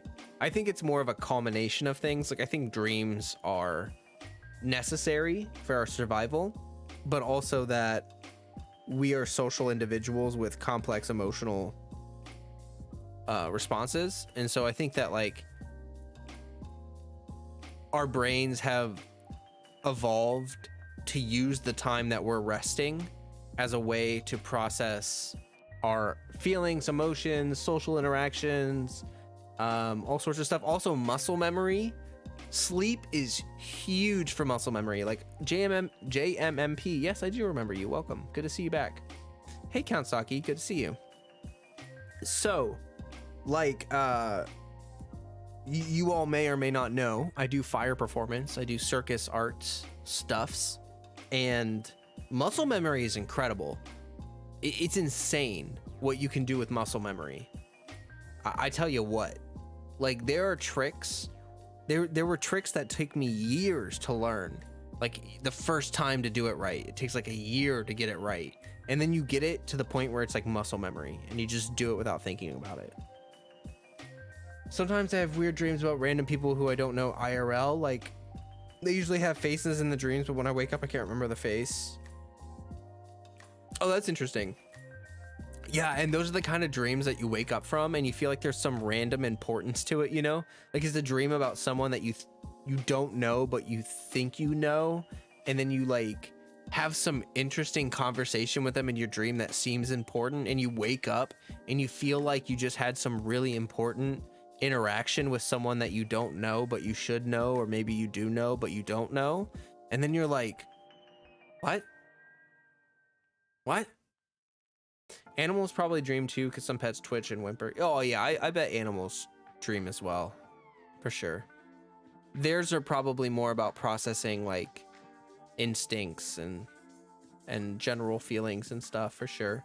I think humans have a more complex, you know,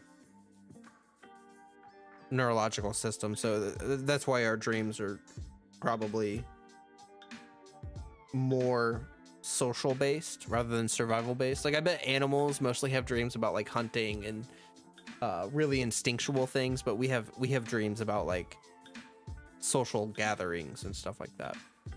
Welcome back, Exhausted Axolotl. It's good to have you back in the stream. Yeah. My cat Felix probably dreams about snacks and catching the laser light. Oh, yeah. How's Felix doing, by the way? It's been a while. I hope that the kitty cat is living the good life, as all kitty cats deserve. They all deserve the good life.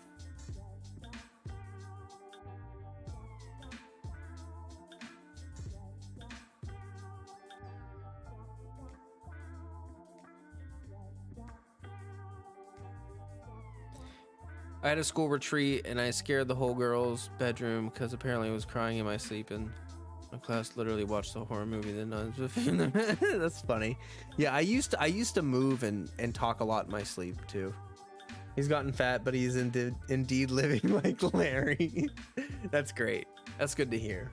A fat cat, while it may not be the healthiest thing, is definitely a happy cat. Cat definitely be dreaming they sleep like 13, 18 hours a day. Yeah. Your dog has nightmares sometimes. He barks. Oh, poor boy. It makes you want to, like, snuggle him, right? You're like, oh no, it's okay. You don't need a bork. No borks needed here. You safe. You cozy. That's funny. But yeah.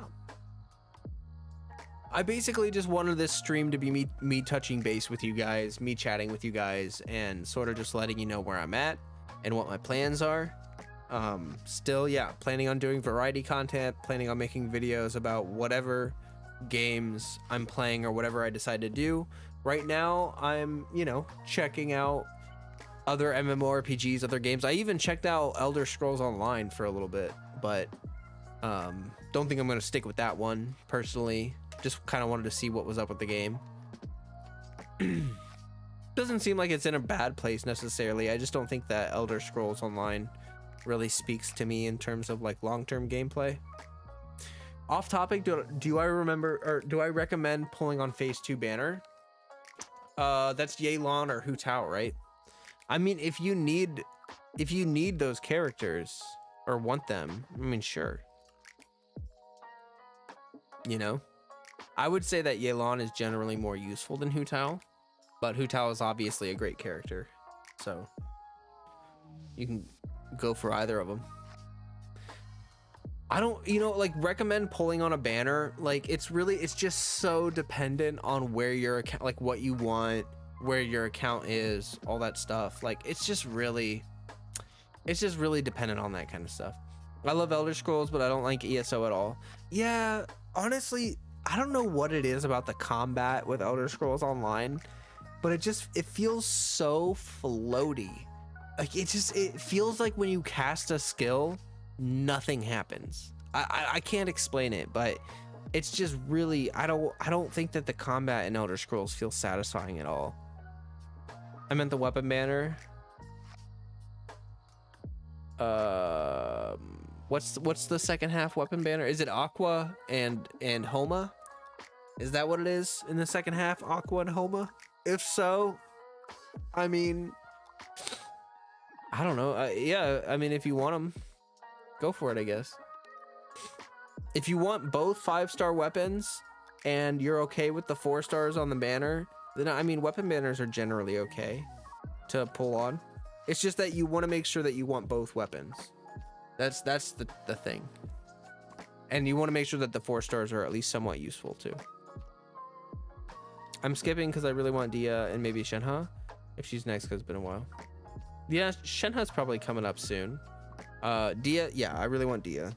I'm super excited for her. She's gonna be fun. I've been waiting for her for a long time. I hope that her kit is good. I don't know. I hope that it's fun. Like, good is sort of a silly thing to say, but yeah, I hope that she has a fun kit. You have 100 wishes at the ready. Nice. I think I'm at about like 80 or 70 or 80 or something like that. I don't know how much I'll have by the time I'm done with Lantern, right? Probably about 100. I will not be stopped. And there's always the 25% chance to get off banner. Yeah, that's true. That's true. And that happens way more than everyone wants to admit. Yeah, I mean, like, weapon banner can be an okay, like, if you have enough units and you don't really feel like pulling for units, then yeah, you can think about doing the weapon banner. It just depends, really. I would be very stingy about it, you know. I would pull maybe once or twice a year on a weapon banner and just try to get some choice picks. But the Aqua Simulacra and the Homa banner, that is pretty good banner. I remember an IRL friend of mine asked on who to pull. I asked what kind of team they wanted, but they said they only care about damage. I wasn't able to really recommend anything. Oh, yeah, I mean, yeah. I think that's kind of annoying when people do that. Like, I was watching a Maple Story content creator, and they said that, like, people will start the game, and they'll be like, hey, who's the best class? And they'll be like, oh, just play whoever you want. You know, like, everybody's viable. It's really just preference. It's kind of just whatever you want. And they're like, okay, but, like, who's the most viable? It's like, just, I don't know, man. I think that mindset is a little old-fashioned at this point. I think that game balance has come a long way. Like, for real, I understand where people are coming from, kind of. Back in the day, like, if you played an MMORPG, there was the potential for you to actually permanently mess up your character to the point where you would have to start over. Like, I remember playing certain MMORPGs where if you did not look up a guide and you did not allocate your stats properly, then you could get all the way to endgame and realize that your character was just just screwed, just like actually screwed, and that you would have to start over. Games just really aren't that punishing anymore. Like MMORPGs are not that punishing anymore. Most of them allow you to like reset your stats. Most of them allow you to like change things around, and it's like kind of idiot proof, really, if I'm being totally honest with all of you. And so I just, you know, like, you don't need to be super concerned about that. Like, there used to be entire classes that were useless in video games, but now it's generally, I think, a lot better for that kind of stuff. I like collecting units more than weapons. I think that's smart. You just got Zhao? Congratulations, GMMP. That's great. I remember an IRL friend asked me, oh, I read that before.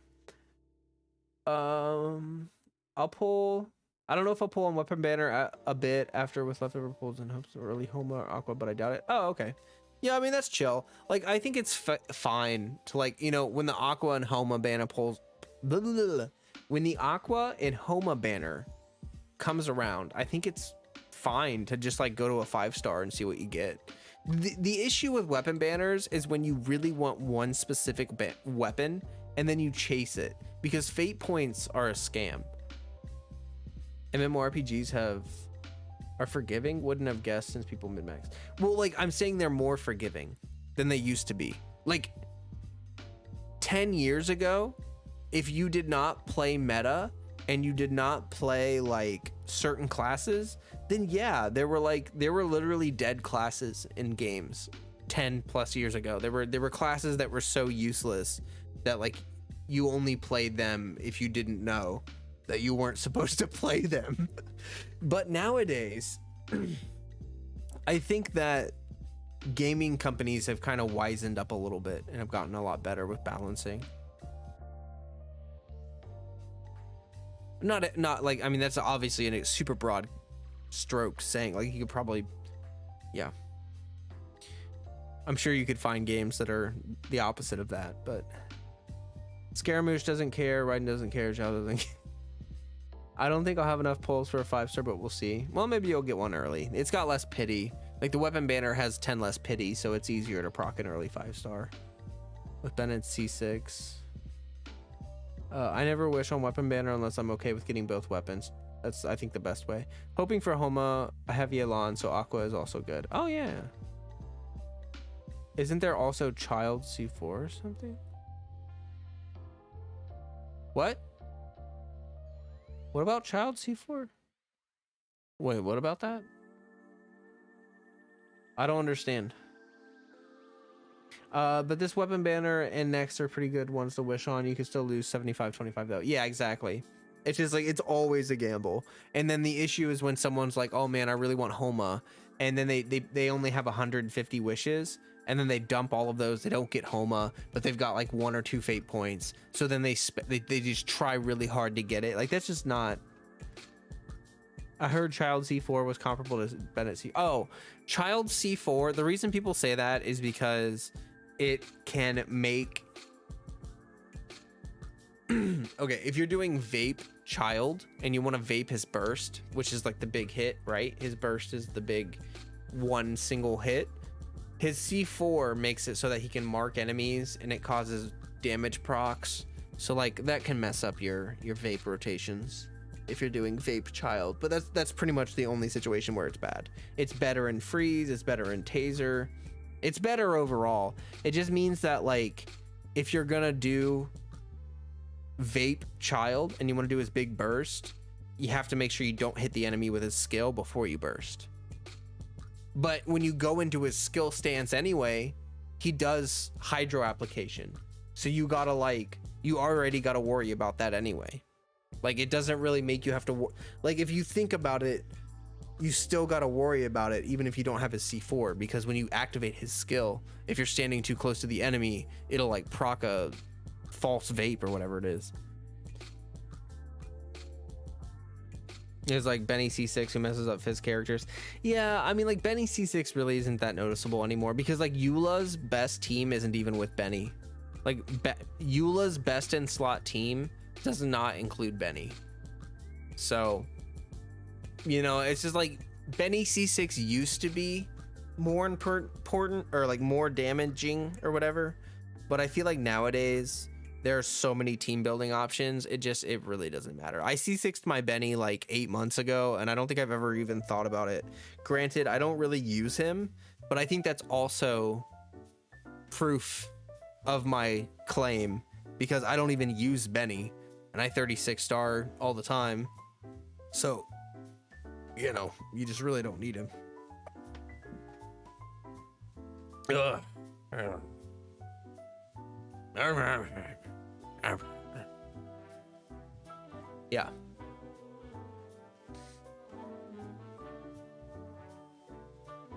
Just had a random thought. Genshin D&D. I don't know. How would that work? I mean, I could see that being a thing, but I'm not sure how that would work. The reason I C6 my Benny was because 99.999% of the time I have him paired with Xiangling anyway. Yeah, exactly. That's what I'm saying is like, I feel like that's almost always the pairing. And at that point, like, does it even matter? You know? Does it even matter?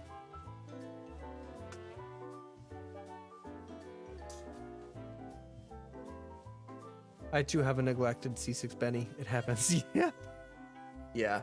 I mean, like, for real, he is a great character. And if you are just getting into Genshin Impact and you know, you're like brand new to the game, I would say that Benny is a great pickup, but I just find him really annoying to work with. I just, you know, I don't know. I've talked about it a million times. I don't really feel like rehashing it, to be totally honest.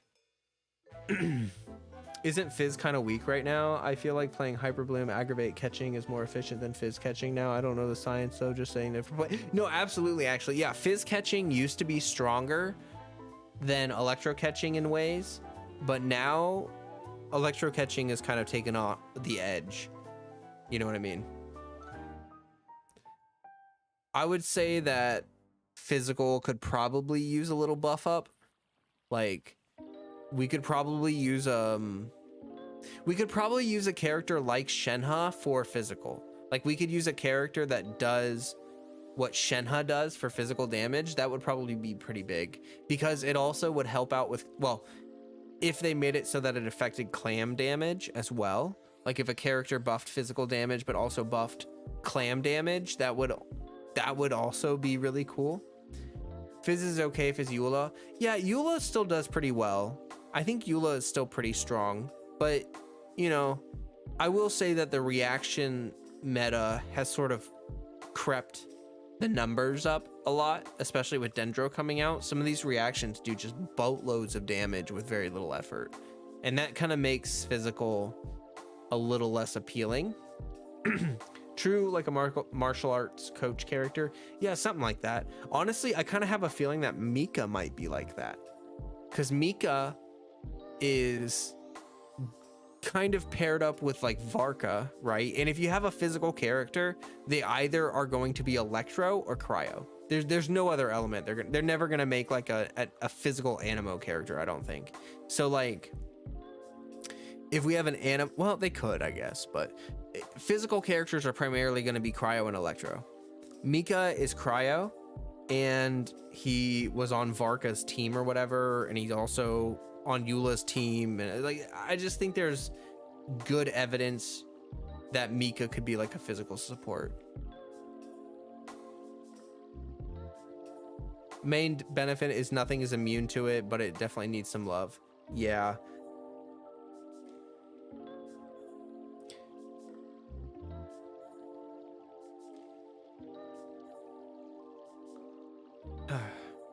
Well, anyway, we shall see. Don't jinx it. Varka is coming soon. He probably is coming in the next. I would say that we will probably get Varka before Fontaine. I think that's a fair bet now. Honestly, I think that's probably reasonable to bet on.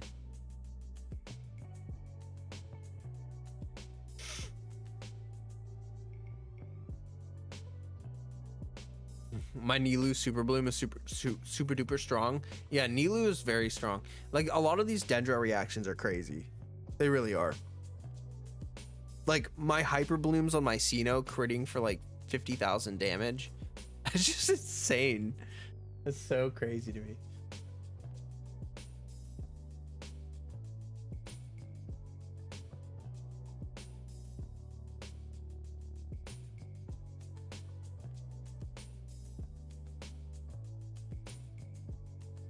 OBS shows you how many dropped frames you've had. Man, it's like I can tell I haven't streamed in a while. It feels like I can't talk. Like it feels like I like have lost, like my mouth muscles have weakened because I'm starting to like, you know.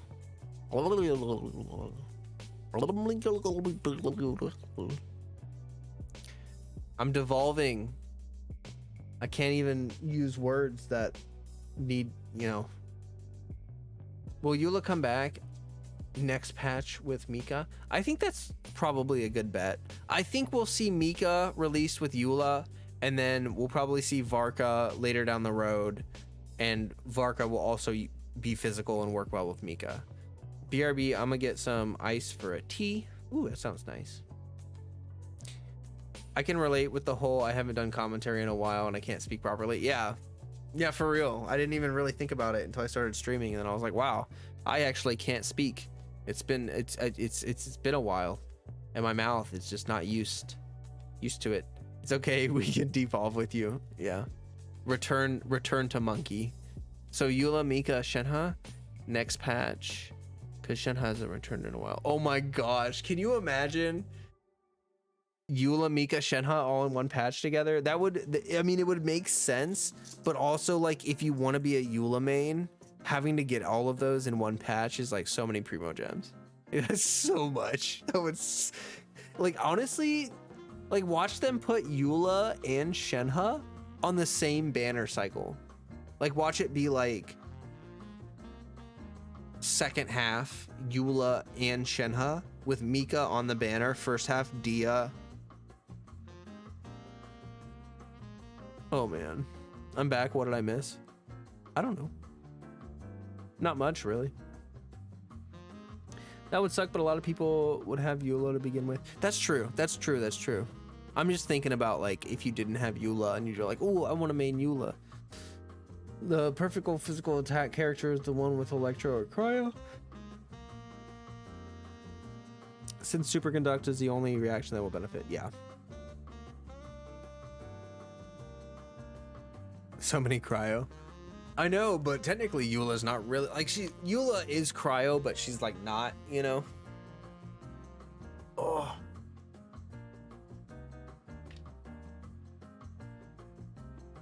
Oh, I gotta crack my back. Oh, there we go. There we go. That felt good.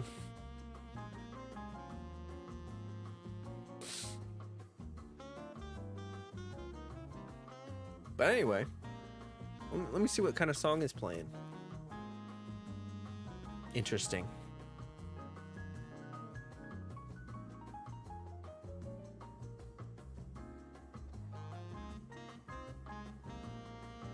Align the spine.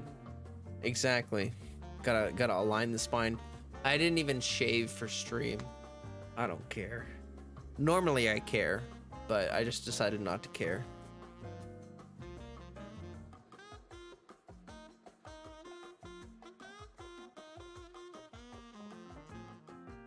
The first and only. Yeah, you know, Eula is pretty unique still. I'm kind of surprised they haven't put out more physical characters yet. But that could just be because they're waiting or something.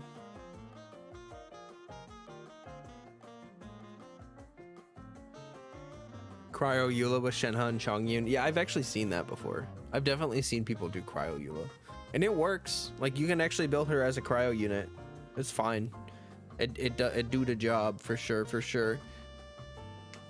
It just feels a little weird because like her burst is backloaded, right? But like when you build her as Cryo, her burst is actually front loaded. Like she just does like a big bunch of damage right off the bat, and then the physical proc at the end is just like it's like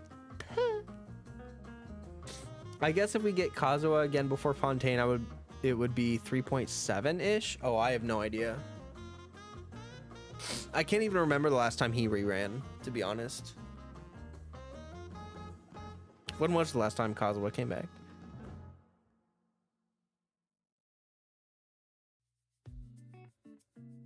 Oh, I keep yawning.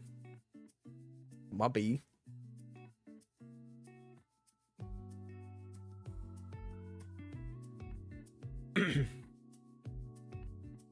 You want Kazuha C2 because why not?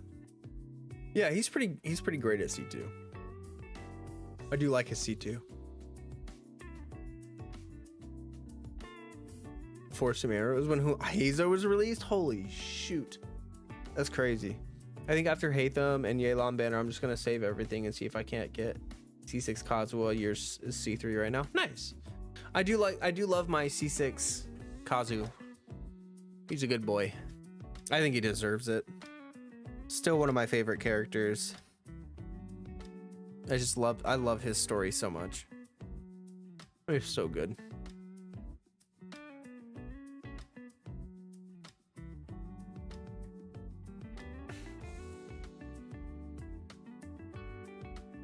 Honestly, the Golden Apple Archipelago that we got this past summer was so good.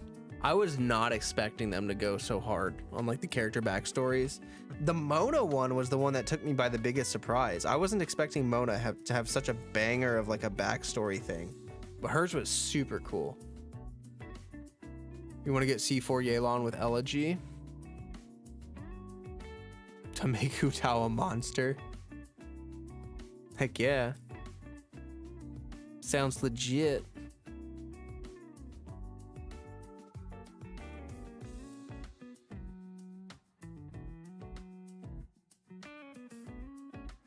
I don't even know if I've played Hu Tao and Yelan together.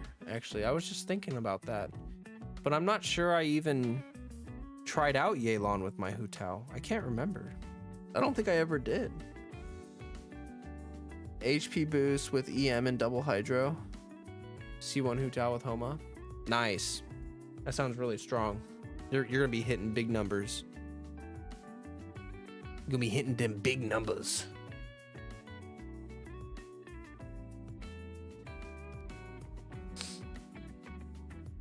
All right. Well, anyway, guys, this is probably going to be a slightly shorter stream because, like I said, I just wanted to like touch base with everyone and let you know that I'm still alive and I'm here, and I'm going to be trying to put out some videos and do more streaming now and stuff. Stradivarius, hi. Am I excited for Dia? Yeah, I'm actually very excited for her. I've been waiting for her forever. And I'm glad that they decided to release her next patch. I was worried that they were going to go one more patch, and I was like, I'm getting really sick of waiting. I'm just saying that right now. I can't wait for her. I love her design. I love her personality. And unlike most people in the Genshin community, I actually trust Hoyoverse to do like to give her a fun kit. Like, generally speaking, I feel like they do a good job with the kits. And so I'm not really like worried about it, and I bet she'll be fun, and with whatever role they decide to give her. I'm not gonna lie, I really hope that she's not like a main DPS. I really hope that she's like got flexibility and can fit into multiple teams, because like the thing about main DPSs or like really selfish characters in Genshin is that they usually only have like one team that they work with. And you have to build your team around that character, which it kind of gets old. Like, I prefer characters that can fit into more than one team, because then you can change things up. You can like swap characters around. You can try them in different team compositions. It's like fun. It's fun, and it adds a little spice, a little variety. But with like characters like Hu Tao or like Ito or like other hyper carries, Zhao, their team comps don't change. Or they do change, but like once a year they change, which is just, it's like, and I don't know. It's just, yeah. So I don't know. I'm hoping she's good in quick swap. I would like her to be a good quick swap pyro character. We don't have very many good quick swap pyro characters. I don't know if you guys have noticed or not, but there's almost no pyro characters that are really good for like, quick swap vape teams. If you want to do a vape team with quick swap, nope. Oh man, Kazua's story slaps so hard. His design, my favorite quote was like the one during the island event. The idea of a wanderer like Kazuha making the world his home is so endearing. Oh yeah. Yeah, no, I feel like they really nailed it on the head with Kazuha. Like they did such a good job bringing that character to life. Such a good job. Like if his story doesn't give you the feels, I feel like you're dead inside. You know what I mean? Like I feel like it's so he's precious.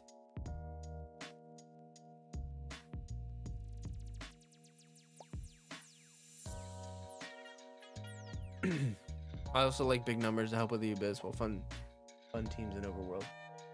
Yeah, no, I totally get that.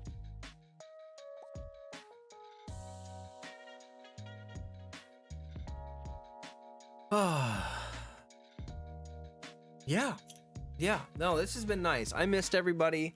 I miss streaming.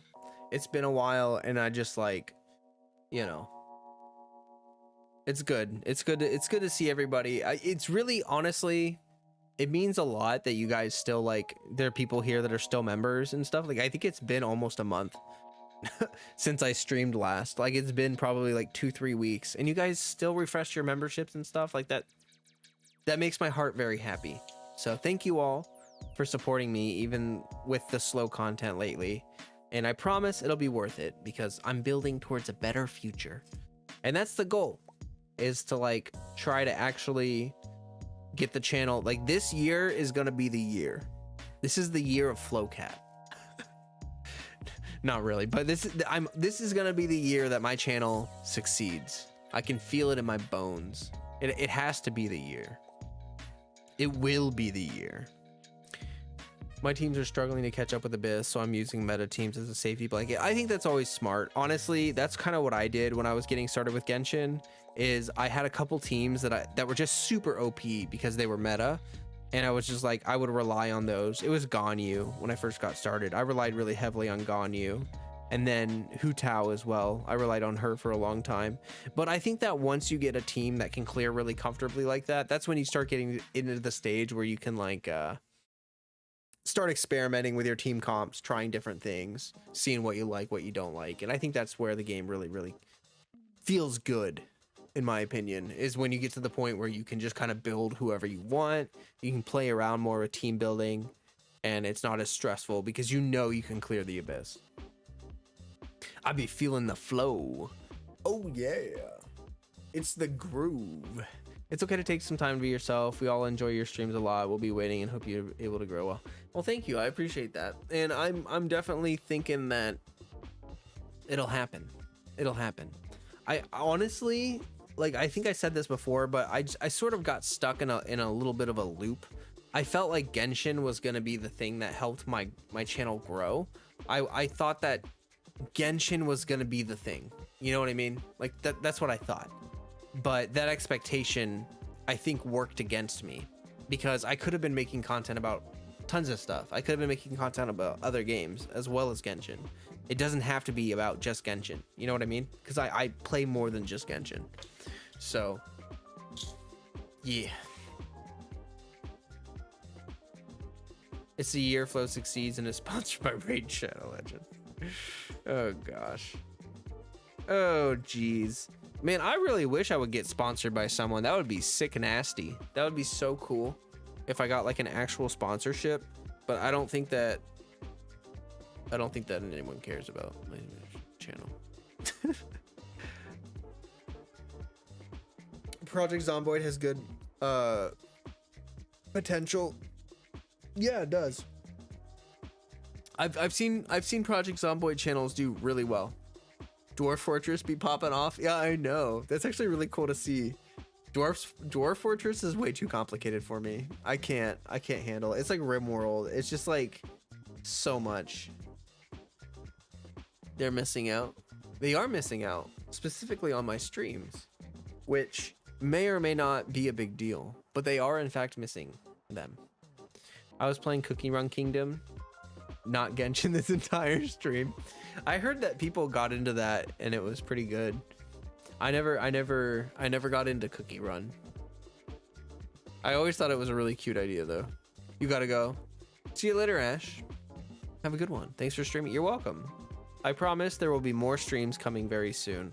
This will not be another 3-week hiatus of me not streaming. I will in fact be streaming. And you know, I might try doing a little more freeform with the streams. Like, we'll play Genshin on stream, but I may or may not, like, you know, if we play Genshin for an hour and I feel like doing something else, so maybe we'll do something else. Maybe like we'll try watching some more YouTube videos on stream. Maybe we'll try doing more React content. I don't know. We'll see. We'll see. I think streams don't do well in the algorithm compared to videos. That's very true. I've been streaming a lot more and doing a lot less videos, but that's also been killing my channel. Like, if I'm being totally honest with you, I need to put out videos. So that is my primary goal, is to try to be more consistent with videos so I can actually grow my channel. But yeah, like, I've got a Maple Story video that I'm working on. I've got a Project Zomboid video that I want to make. And I think I'll get there. I think it'll be all right. I think I'll make it happen.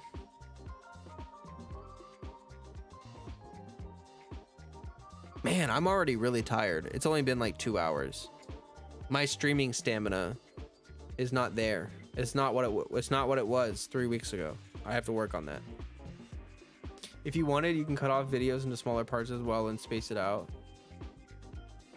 Yeah, I don't know. I don't know if that's actually better or not. I'm not sure what I'm gonna do. Like, I think I really just want to keep doing discussion content. Like, I really like doing discussion content. So I have a couple videos planned. Like I said, I want to do a video like Maple Story 10 years later or whatever, after not playing it for forever.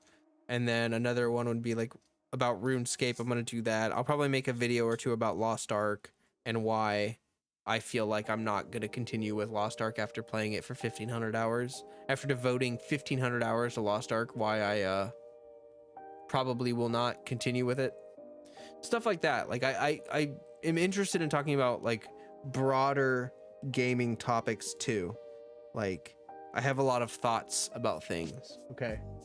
You know how people keep having this discussion about like how gaming isn't fun anymore or whatever? I think I have the answer to that. Like, I think I understand what's going on. It's quite literally that people have just forgotten how to play.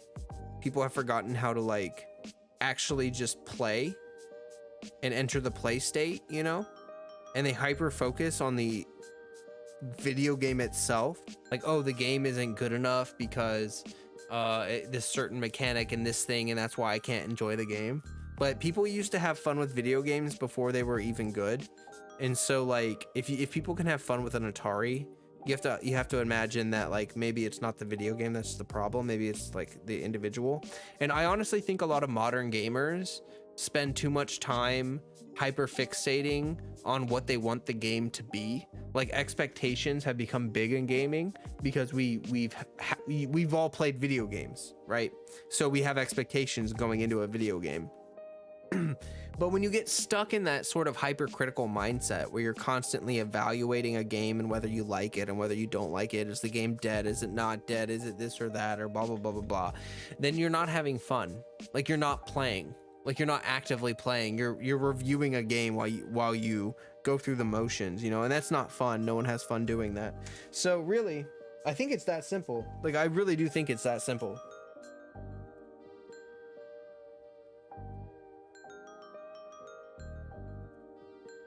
I might make a video about it. Expectations ruin enjoyment sometimes. Yeah, but more than just expectations. It's literally just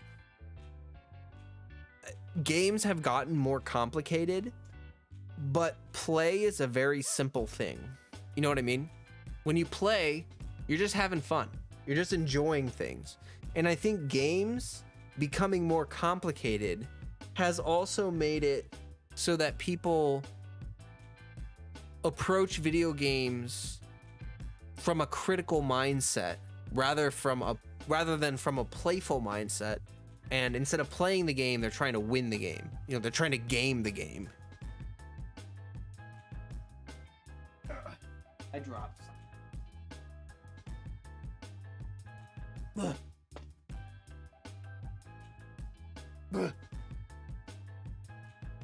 Because the perfect game does not and will not ever exist.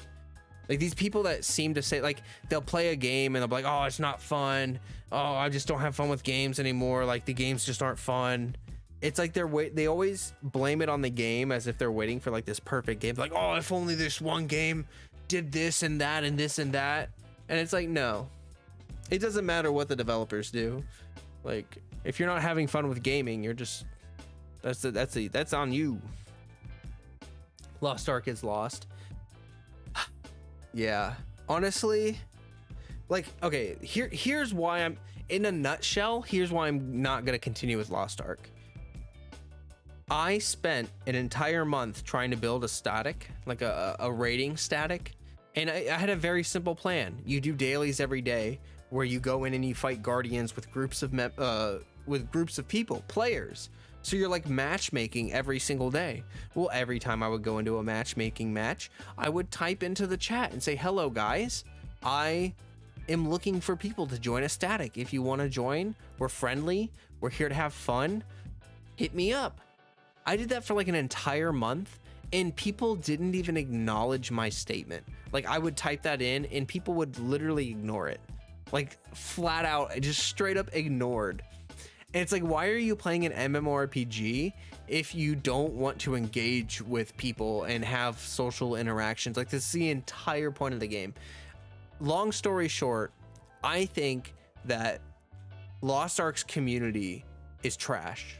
It's trash. The content creators are cool. There's a lot of cool content creators for Lost Ark, but the community itself is so toxic. It's insane to me that these people are playing an MMORPG while also hating everybody. Like, go play a single player game if you hate people so much. Did MTash quit Genshin? I have no idea. Too spooky. Sorry, I haven't been tuning in recently. Been going through some stuff. That's okay. I hope you're well. I hope that things work out for you and whatever it is. Started a new free-to-play account. It's a new year. Time for MTash to start a new Genshin account, right? What does he have, like 4 or 5 right now? I also gave up on making one, but hunted for a static and learning parties. That's fair enough. I just like to, in my opinion, it shouldn't be hard to find people to socialize with in an MMORPG. That shouldn't be hard. I've been playing MapleStory and I've had pleasant interactions with like multiple people. Like I remember there was this one person who was the same class as me. I'm a Thunderbreaker, and so they were like the same class, and we like saw each other randomly, and then I started spamming skills and they started spamming skills, and then we chatted just a little bit, and it was fun. It was like, oh, that made me feel nice because it was just like a fun little friendly interaction, you know? And I've had that happen several times in MapleStory. I feel called out on that. I play solo for the most part of MMOs. Well, no, that's okay. You can play solo in an MMO. Like I do that too. But I think the difference is that some people are just asshats and they just view everyone else as an inconvenience to their gaming session. You know, and I think that's just like, why are you playing an MMO if you just like don't want to interact with people? But like, it's okay if you want to play solo and like you just like there being other people around. Like that's fine. You know what I mean? It's just the whole being toxic thing. Nat says, gotta go for the night. Hope to catch your next stream. See you later, Nat. It was great seeing you. Thanks for hanging out and sticking around as always. And I'm sure you will catch my next stream. I don't remember playing any MMO except for maybe Dota. Really? I've played played quite a few in my lifetime. And, you know, .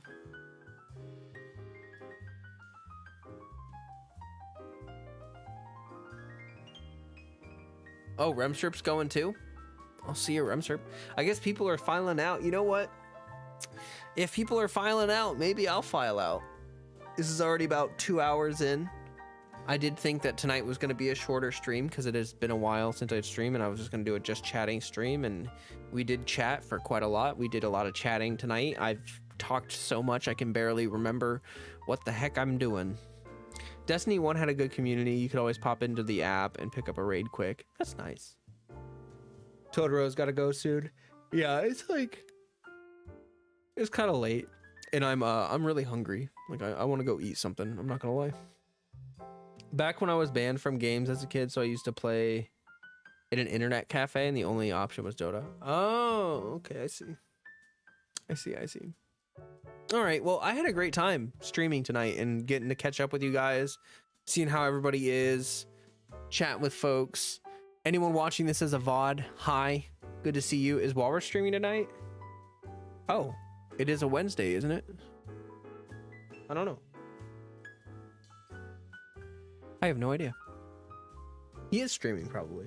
Well, yeah, if you guys want to go check out Walrus and hang out with him, I'm gonna probably be heading out here and just gonna wrap up. I will be streaming again soon. I'll have videos up soon. I promise. I know it's been a wait, but you are all lovely and wonderful for sticking with me through this. And yeah, I will see you guys soon. As always, stay healthy, stay hydrated. Peace. Good night. See ya. Bye. Bye.